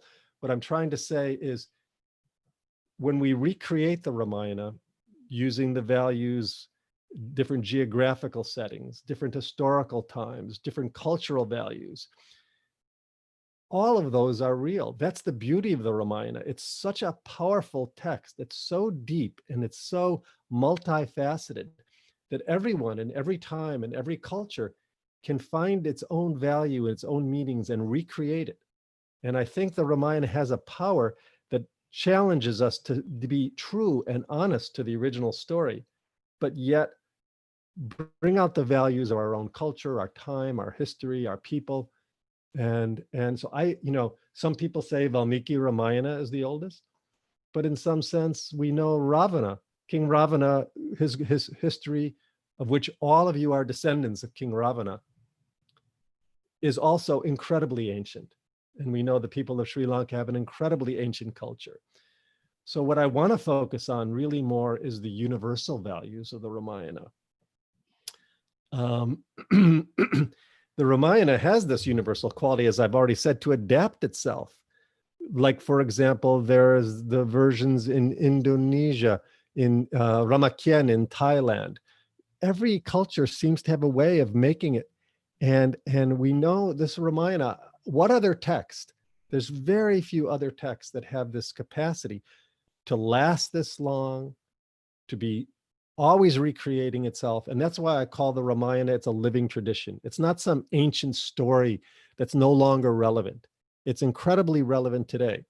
And what makes it relevant, really, is everyone makes their story personal by retelling it in a way that's significant to them and their cultural values.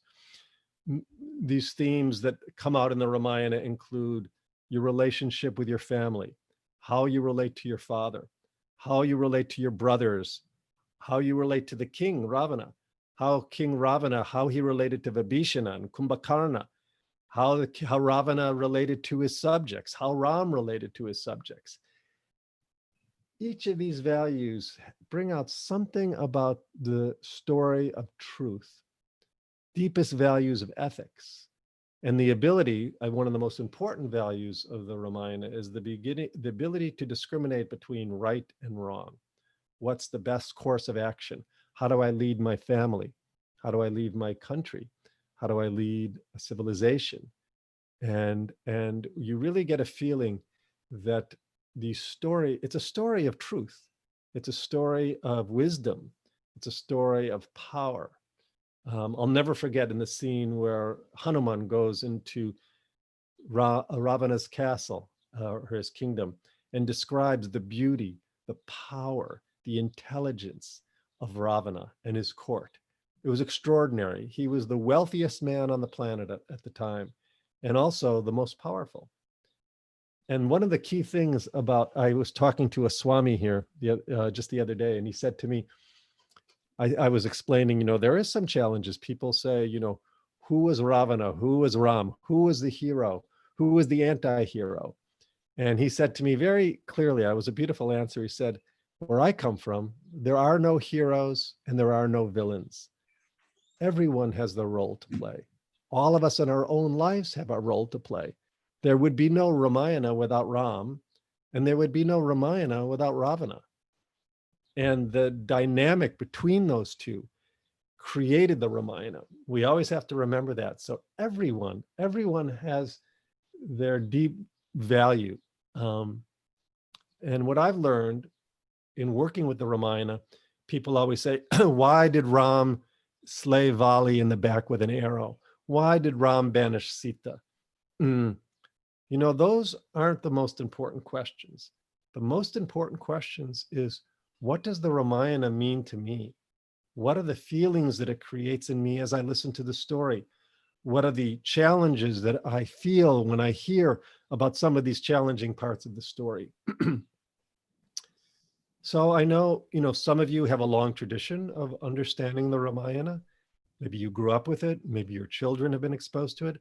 Some of you have just been exposed this week when Bala has been telling you his story. Excuse me. But even if you're just hearing it for this week, there's some maybe inspiration that came listening to the story, some pride when you hear about King Ravana and his greatness and the relationship between him and his brothers. And I'm just curious, I would like to ask a few questions here of just this week of hearing the story. What are some of the things that you learned or were inspired by from the story of the Ramayana? Just a few short things, and then I want to just comment on them briefly. So I'm opening the floor for questions under Bala's supervision. Yes. So anybody, admin, please check if anybody wants to ask the questions. Yeah, sure. Yeah, like always, please, anybody who has the question to ask Michael, please raise your hands, and Gauri is always there. Followed. Admin, anyone there? Yeah, muted him, sir. Pardon?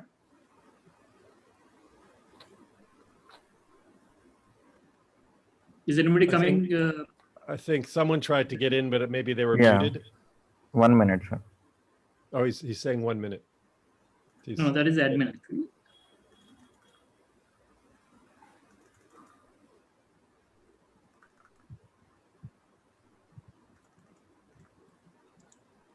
Please, everyone who wants to talk, please unmute themselves.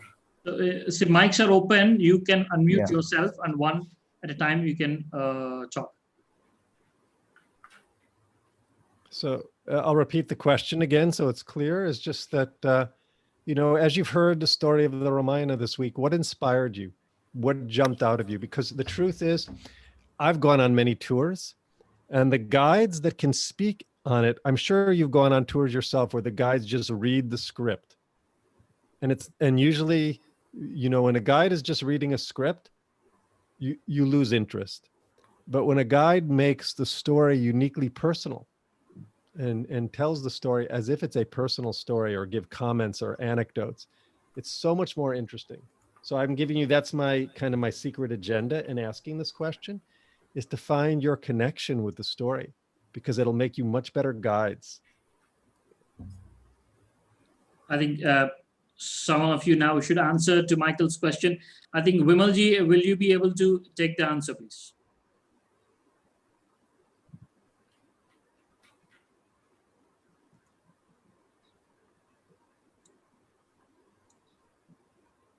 Michael, they used to ask me so many questions. I don't know why they're not asking. I don't know. So you can ask me. I don't know why they're not. Maybe I'm scaring them away by asking, challenge them to think of their own personal things, which is Mr. sometimes. Kumar, would you like to take the call? So, if you could ask me a question, Bob. Yes. 1 minute. There's one person. Yes. Malsiji, please. Malsiri. Yes, Malsiri. Now, since there was no one answering from guides, I thought of asking. Now, this is a common question from a lot of our people. What they are asking is actually, is this Ramayana real? Okay. That is what many people. That is what many people are asking. Whether it's a mythical story or did this happen actually? Okay, for that, I think we already had the, I think Nilesh Ogji has come and given the archaeological and astronomical proofs for that. And Malsiriji, what Michael asked was, I'll just repeat the question. So what do you feel on Ramayana? That is what Michael asked you people, and we want you to answer that. Right, okay. Hello, sir. This is Sanjeeva. Sanjeeva, please. Yeah. So, hi, Mr. Michael. Welcome to our team. And as you asked from the guide side, I'm a national tour guide of Sri Lanka. So, as we learn about Ramayana from Mr. Balaji, and we learn about from our lecturers who giving our who trained us in Sri Lanka. So we heard a lot of things different. And especially as I'm a Buddhist, when I'm explaining to the guests about Ramayana, so I can't exactly I can't say Ravana is a bad person and Rama is a good person. It's kind of a lie I'm saying. I'm from Sri Lanka and I'm from Ravana's place. If I said Ravana is a bad person, and it's going to be it's not logical for me to say like that, because I'm learning about Ravana in Sri Lanka. It's different way. As Mr. Balaji said, from the beginning till now, we have learned how to say to the guest, mix with Ravana and pride of Ravana and the good things of Ravana, and what the purpose of Ravana, as his book said, My Name is Ravana. So we have learned through this total journey, in these few days, how to explain from our side to the Indian market guest side. So that's what we learned from the session in all these days. So for me, I really grateful to participate in this training program. So as I said, my thought is it's a good thing we have this knowledge to say to the guest. The Ravana was a person who have a purpose. So that's why Ravana behaved like that. So it's easy for us to explain to the guest in the bus as a Sri Lankan, from Ravana side to the guest to Rama side. So it's a good thing we have learned. Thank you. So thank you. That's a good perspective. And I'll just kind of repeat a little bit what I said. I completely agree with you. It's interesting that that you've learned a little bit about the lineage of Ravana. His father was Vaishravas and his grandfather was Pulastya, and Pulastya's father was Brahma, and Brahma was born of Vishnu's navel. So really, as Gauri said, Vishnu and Ravana are like family. And we know in any family, there's always there can be a churning between two different sides of the family. The whole world is our family. And so we can see that this churning sometimes produces evolution, people's growth.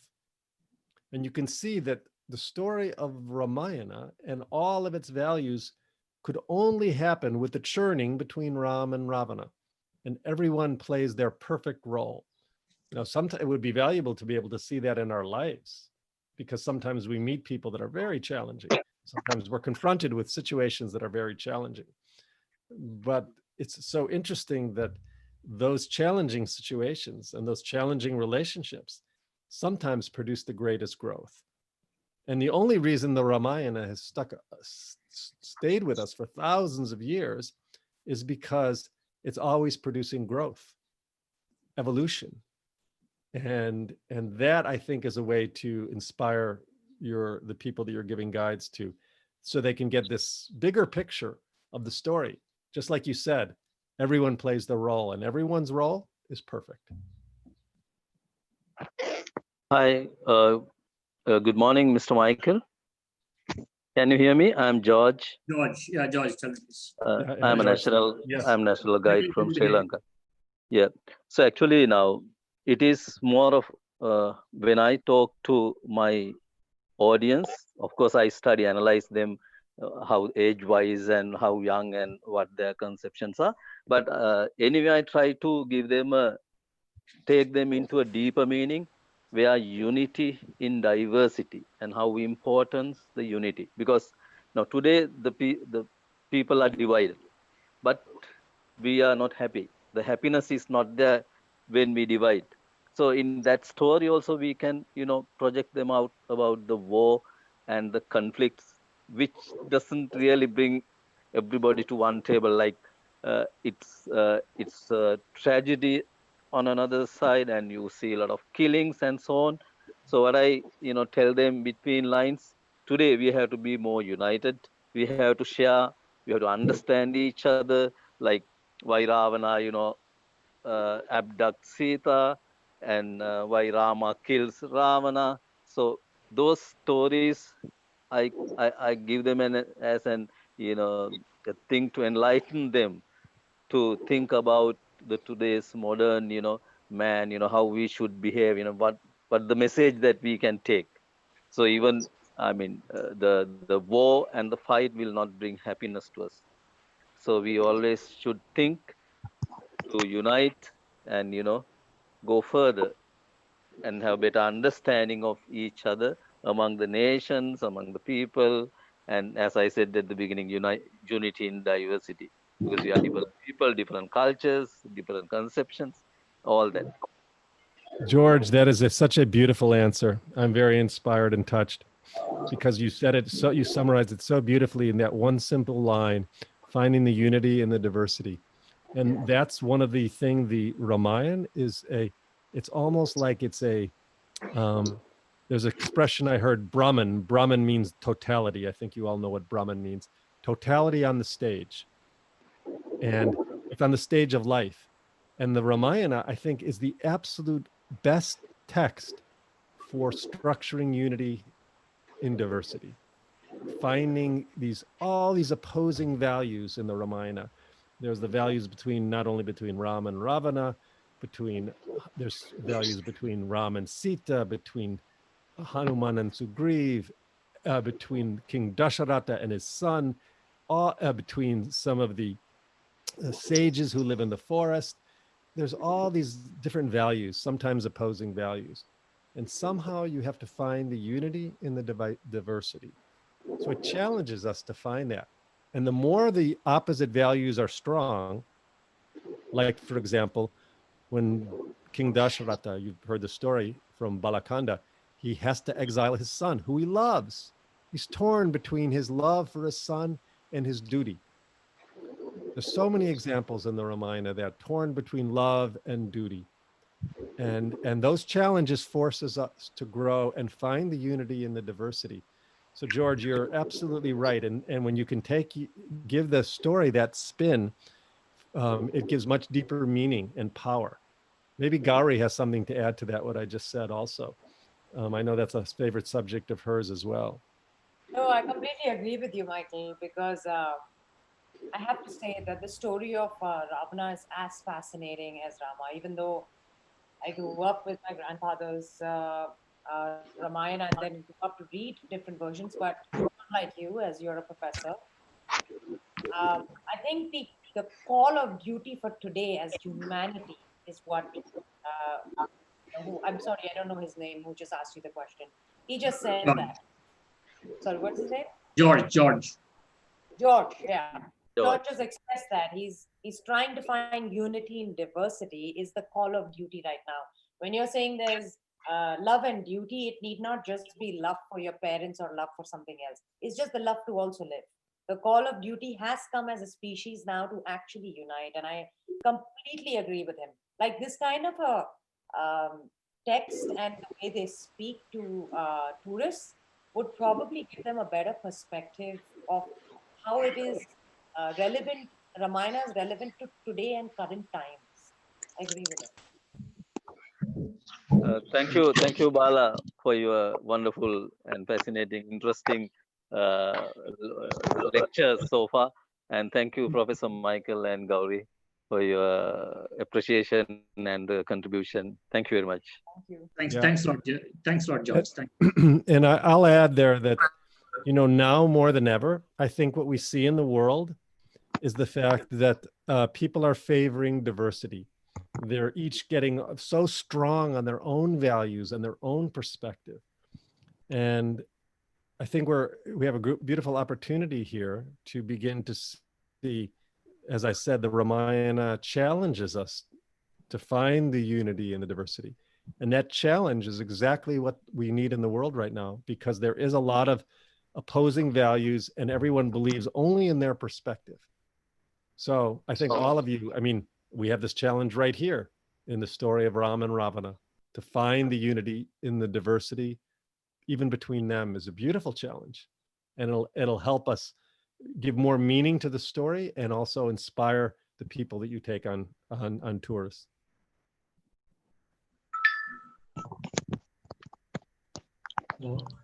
Hello, Gauri. Hi, Mr. Kumar. Tell me, please.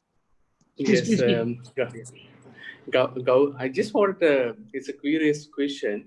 Gauriji and Professor Michael, like in terms of research and like you've gone through this Ramayana, which area or like which the role you identify as a turning point of this Ramayana to be happen? Have you? I have an answer to that. It's a turning point. Like every life, you have a turning point, Gauriji. So I just thought of it's a curious in my mind. So just thought of to ask from you. So you want a personal turning point, or you're trying to tell me what was my favorite turning point in the Ramayana? Not your favorite turning point. I think the turning point of Ramayana, like now it's like that. I believe.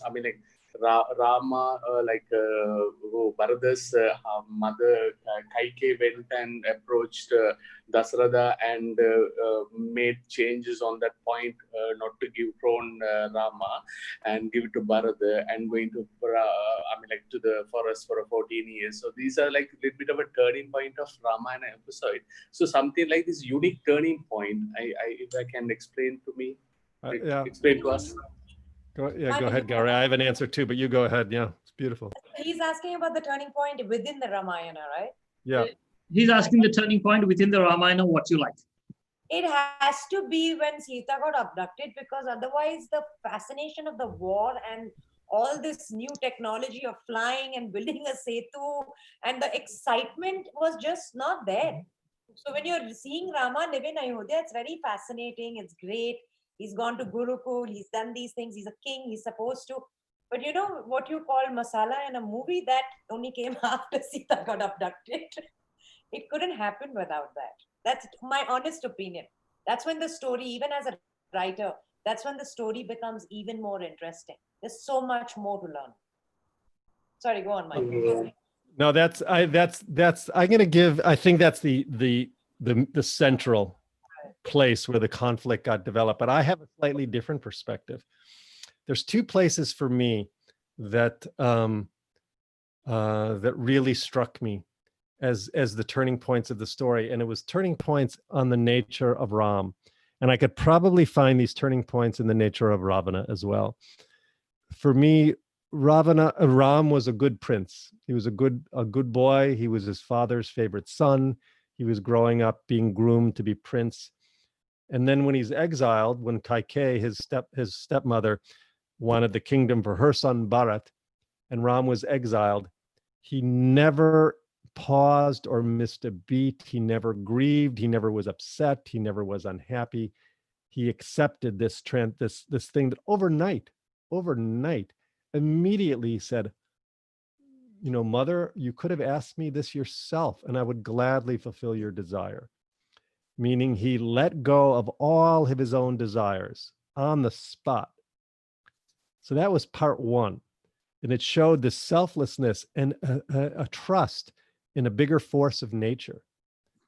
And then later, these are more psychological ones, where he's trying to cross the sea, and the god of the sea would not grant him passage. And Ram got mad, really mad. He threatened to destroy the whole world. His brother Lakshman had to stop him. And to me, this showed that Ram now was no longer just a man. He was a force of nature. He graduated because he knew that he didn't need to be a good boy, the good little prince anymore.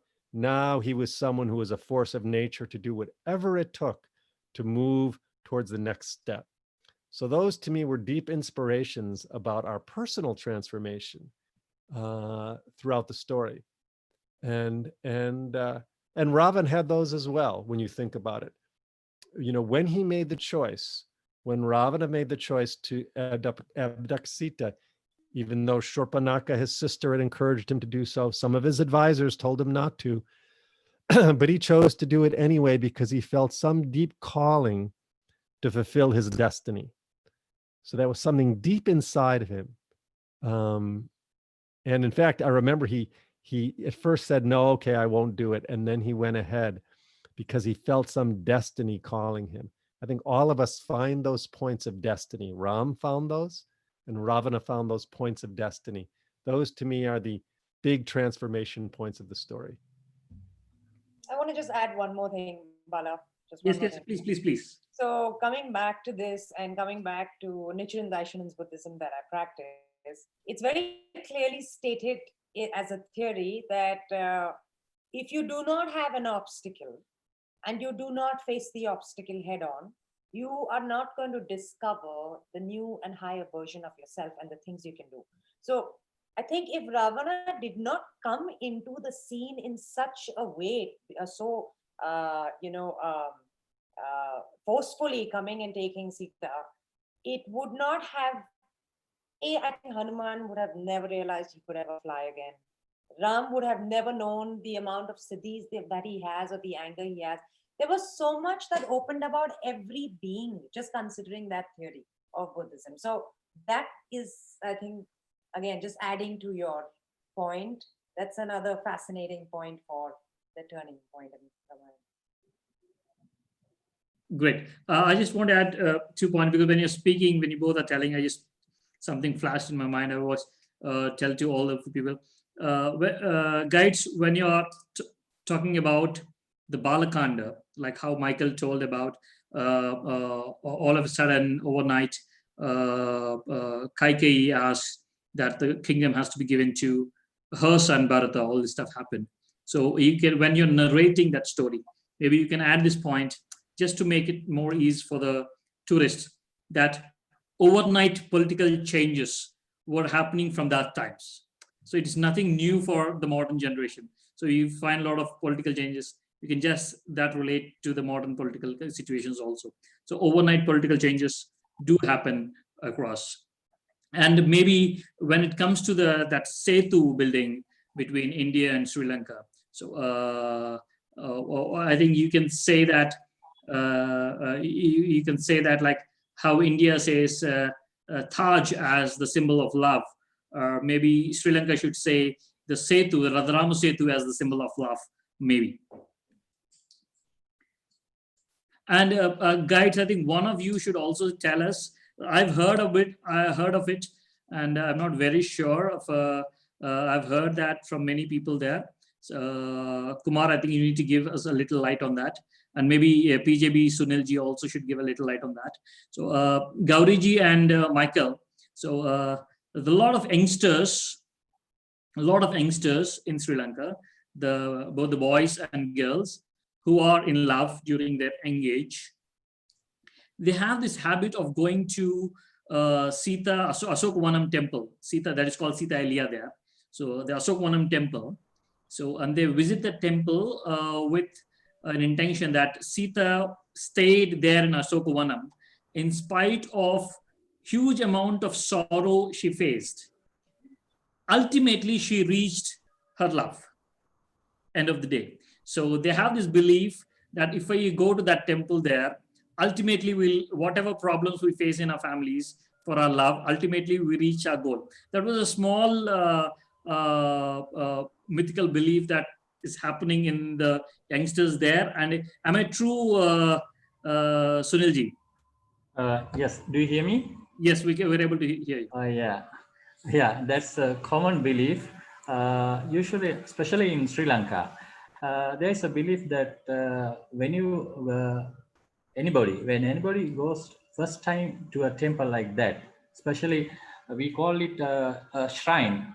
You know, shrine. It's not just a temple. The temple can be at each village and city, but shrines are, in not only construction but how it happens. The things are happening. So shrine is more important. So when you worship, when you are going to worship a shrine for the first time, whatever wish you make there is going to be fulfilled. That's a belief. That's a common belief. So with that belief, it's there, especially because the Sita Mata temple where you mentioned in Nuvarelia, beside that there is a water stream. So it's said that Sita was bathing from that stream as well, with the maids, Rakshasa maids covered by Ravana's forces. And at that point only, it was said Sita was met by Hanuman and convinced her while showing the ring as well. So it's a common belief. Now, that I think that answer would sufficient. Now, I would like to give my point of view about to Gauriji and Professor Michael. Yeah, in my perspective, this Ravana or Ramayana, for me, it's a political episode, totally. For me, it's a totally political episode.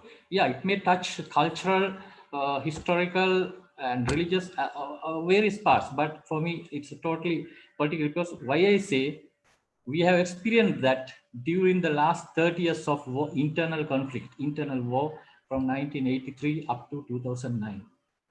It was right. It was. I compare that to your Ramayana 6th Yuddha Kanda. I think you can remember Yuddha Kanda. The whole 6th Yuddha Kanda episode we have experienced during our day-to-day life. When you go out from home until you return back, we do not know whether we would return safely. Something like that, a terror, a full totally countdown terror. And we have experienced during our normal life from 1983 to until 2009. But I'm not going to compare anybody from the political arena that this one is Ravana and this one is Rama, not that.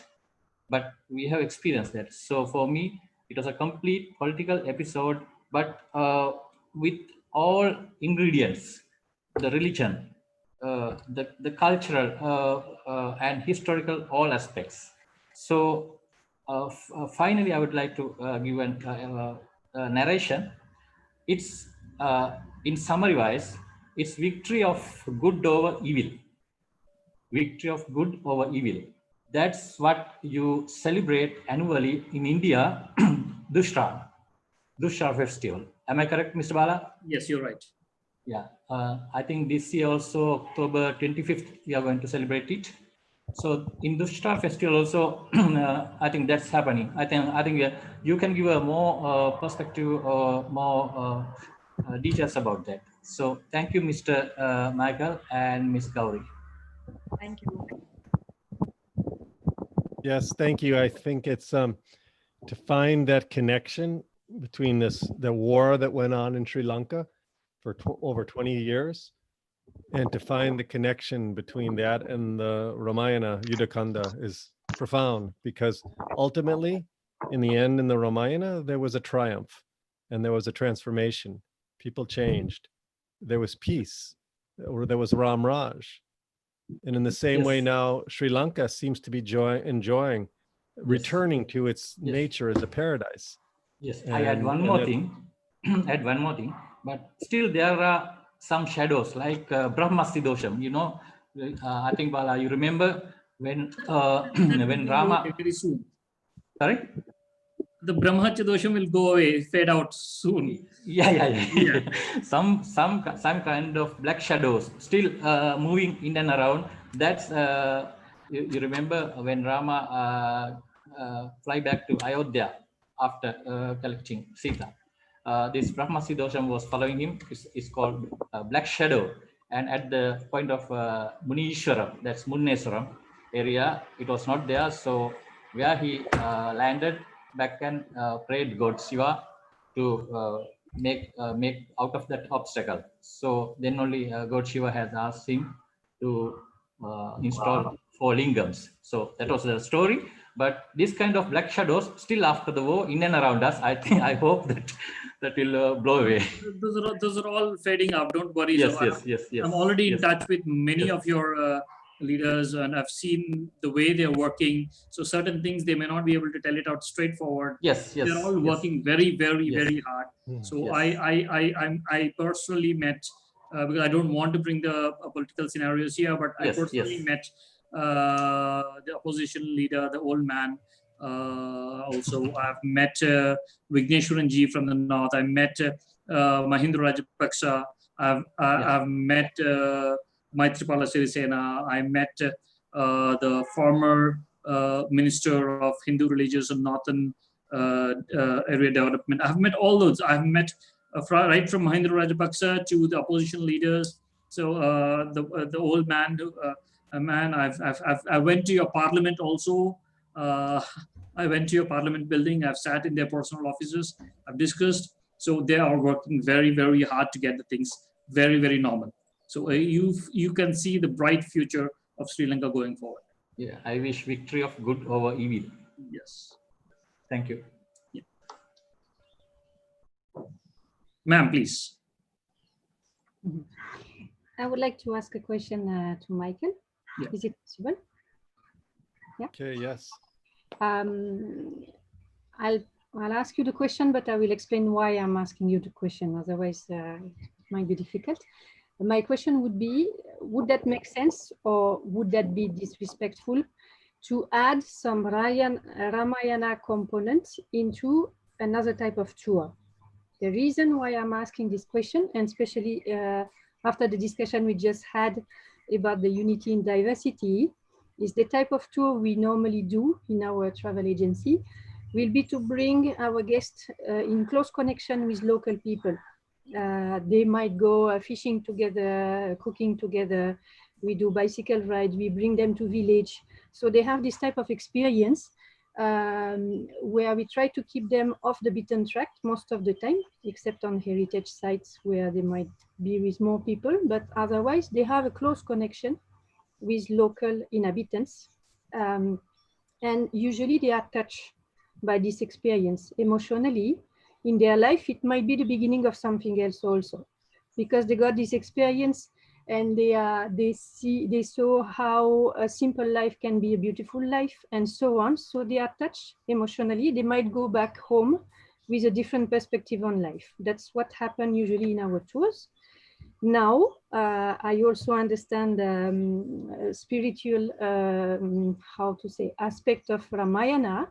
Would that make sense also, since we pass normally through Nuralia or Trincomalee, to add, okay, let's stop in, we don't stop in Nuralia usually, maybe to spend 1 or 2 days there to be able to cover part of the Ramayana story there, or maybe even though we visit the Trincomalee temple, when we go to Trinco, we don't connect it much, I think, with the Ramayana story for the time being. Would that make sense to add a few days about Ramayana in the type of tour, other type of tours, or is it not to be done? Or What is your idea about that? Okay, so thank you for the question.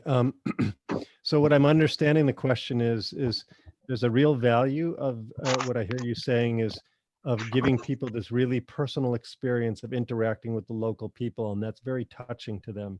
They learn about that a simple life can be a really good life.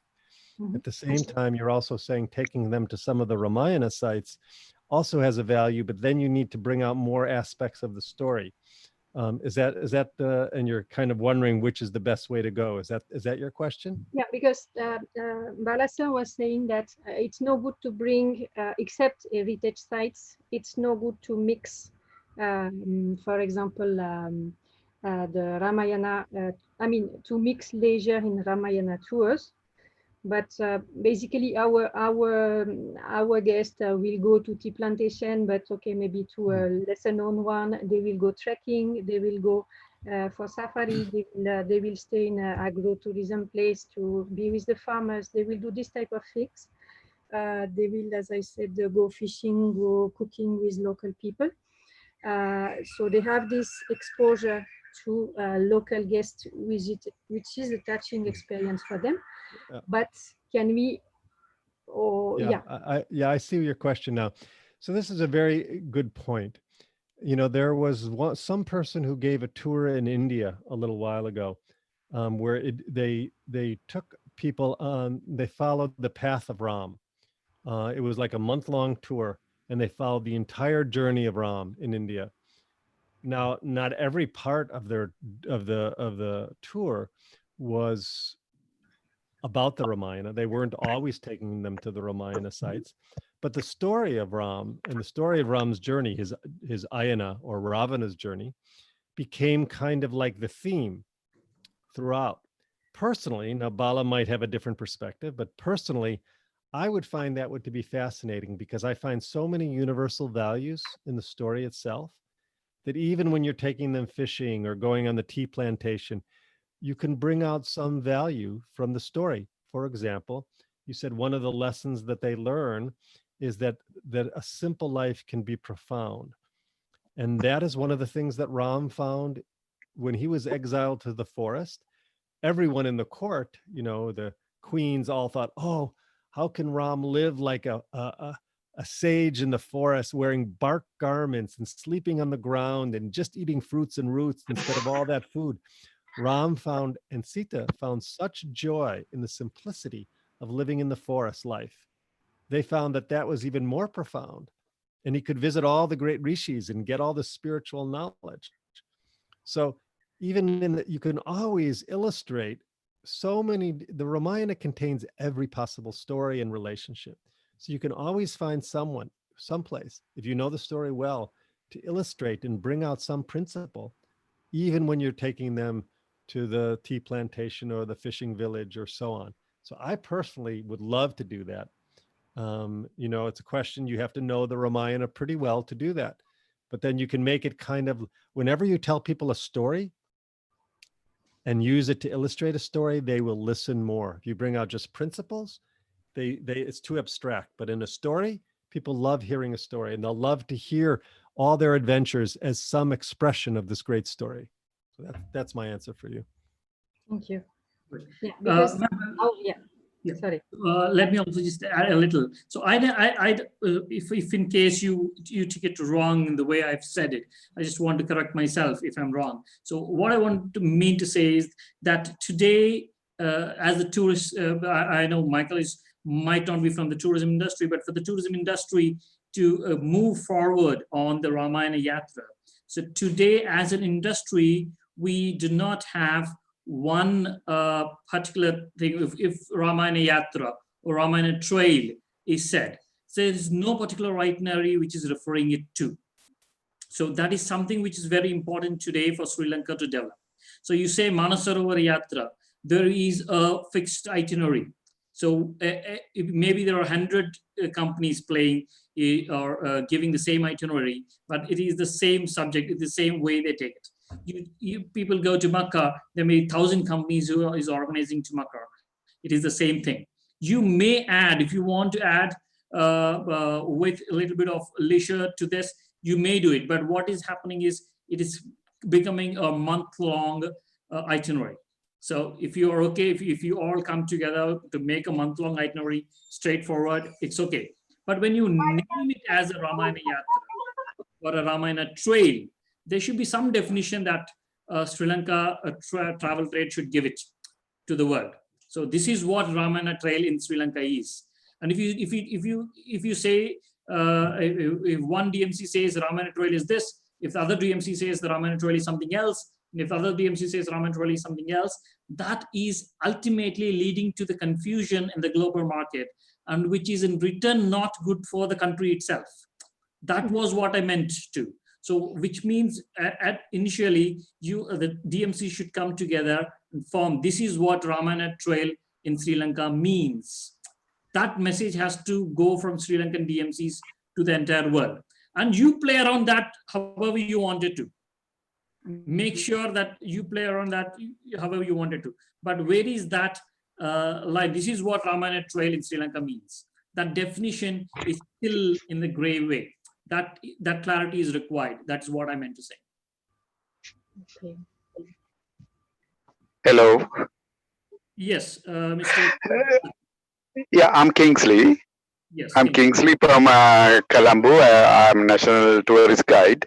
And I want to ask from Mr. Michael that when would you hope to start travel outside US? That is not relating to the Ramayana actually, because these are after this pandemic situation. When would you hope to travel outside USA? If there's any plan in USA or what? I really would love to say that we would like to resume travel. I think probably it'll open up fairly soon on an official level, but then in a practical level, I think many people will be still hesitant to travel. Personally, I would like to come to Sri Lanka. Bala has already invited me. Gauri and I would love to come to Sri Lanka and tour all the sites with you. But I don't know when to say that tourism will open widely with guests from the United States, when that'll actually happen. Even if it opens officially, I think people will be waiting for at least another 6 months before people really begin to go on tour again. All right. Thank you for your clarification. Great, Kingsley. Any more, please? Yes, I'm Tuan Jamion. I'm also a national tourist guide lecturer here in Sri Lanka, All Ireland. And to just add to the story about Sita earlier, that's at Noor earlier, there's a belief that when the young people go there, there's a belief, they have wishes, of course. So one wish is to bring a red flower and a white flower. And they go upstream and throw the flowers into the water, the flowing stream, and they go down to where the footprints of Hanumanji is to be seen, and then they wait for the flowers to come. They say that if the white flower comes first, your wish is fulfilled. So that's a belief. I think some of you all maybe not knowing it, but it's a common belief. Just to add to this story for your information. It's nice. Yeah, I love those kind of stories. That's great. Great. That all adds, when you're describing to the tourists, that all adds more nativity and more interest in tourism. Hello? Yeah. Yeah. Hello. Kamal, can I talk? I think both of you trying to speak at the same time. Ruwan and Mr. Kamal. Hello. Okay. Kamal, no, I unmuted. I muted. Hello. Hello. Mr. Ruwan, please. Hello, can you hear me? We can hear you, Ruwan. Tell me, please. Okay. Thank you for giving such opportunity. And Mr. Michael, my question is, in Sri Lanka, Ravana is considered as one of a big character, and then lot of part of the country, he is a hero. And my question is, so Ravana means Ra is sun, and Vana means the followers or worshippers. So according to our tradition, Ravana is considered as the followers of sun. And my question is, so according to what you have learned in Ramayana, so do you believe that Ravan is son of God? So Sri Lanka is considered as one of agricultural country, and you need the help of sun to carry on the agriculture. So Ravana play a very big role in our tradition. So can you comment on this?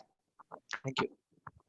So that's very interesting because, and there's obviously a connection with ancient Egypt, because the god of the sun in ancient Egypt was Ra, and there was the Egyptian culture was all about sun worship, and it goes back to the evolution in the Vedic culture from ancient India was Agni, which is the fire principle, became one of the central deities, and then later it became with the three great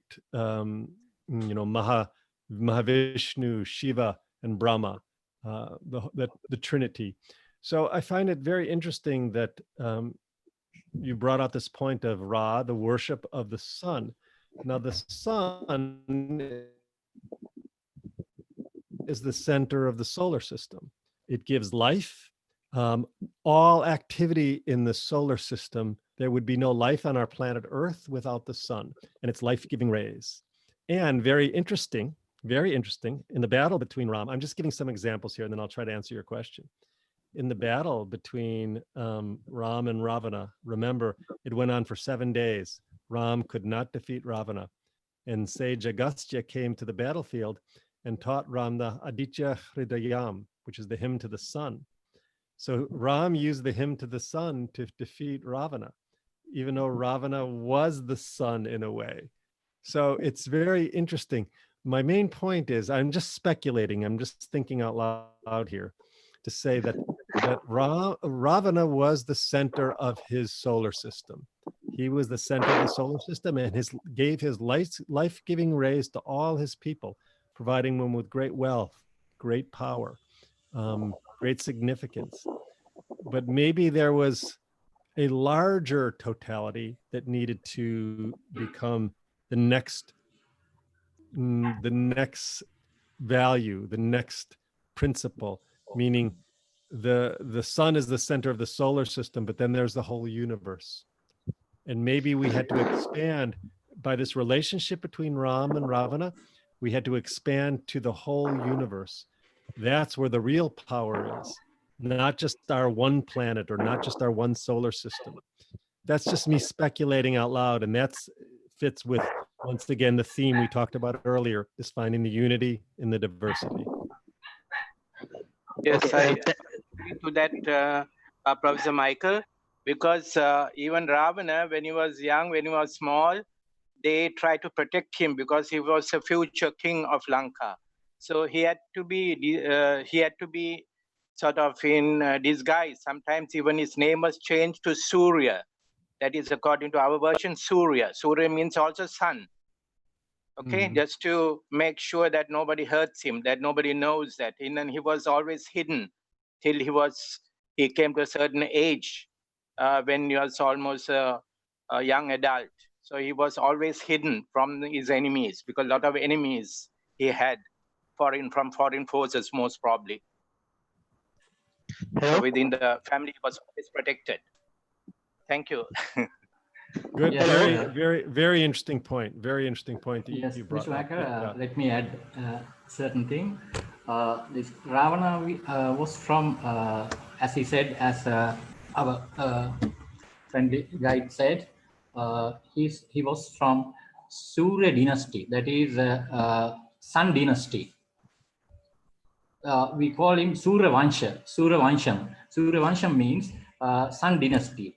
So and they did, and he did every rhyme from sage Pulasti. They have performed Surya Namaskar. That's in the early morning when the sun rises.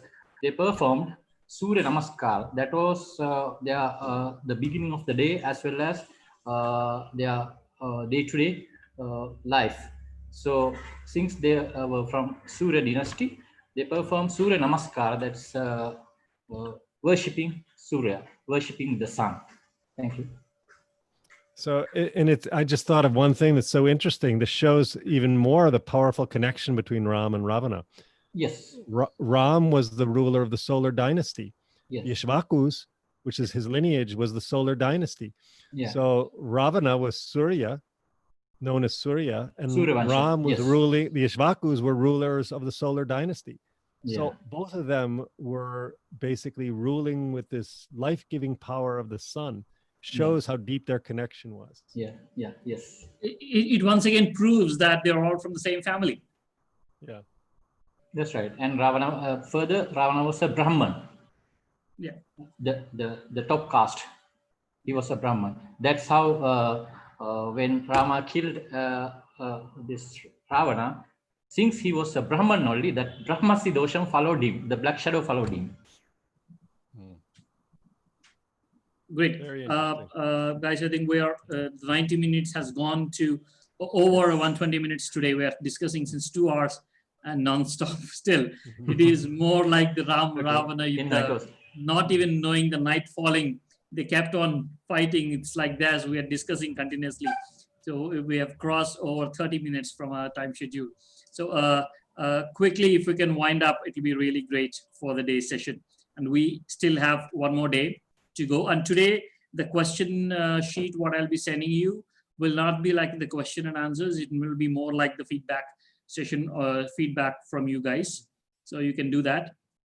So, and quickly, Gauri, if you have something to say to the audience, quickly, Michael, if you have something, concluding words to say to the audience, we'll try to wind up for the day. Gauri, why don't you go ahead?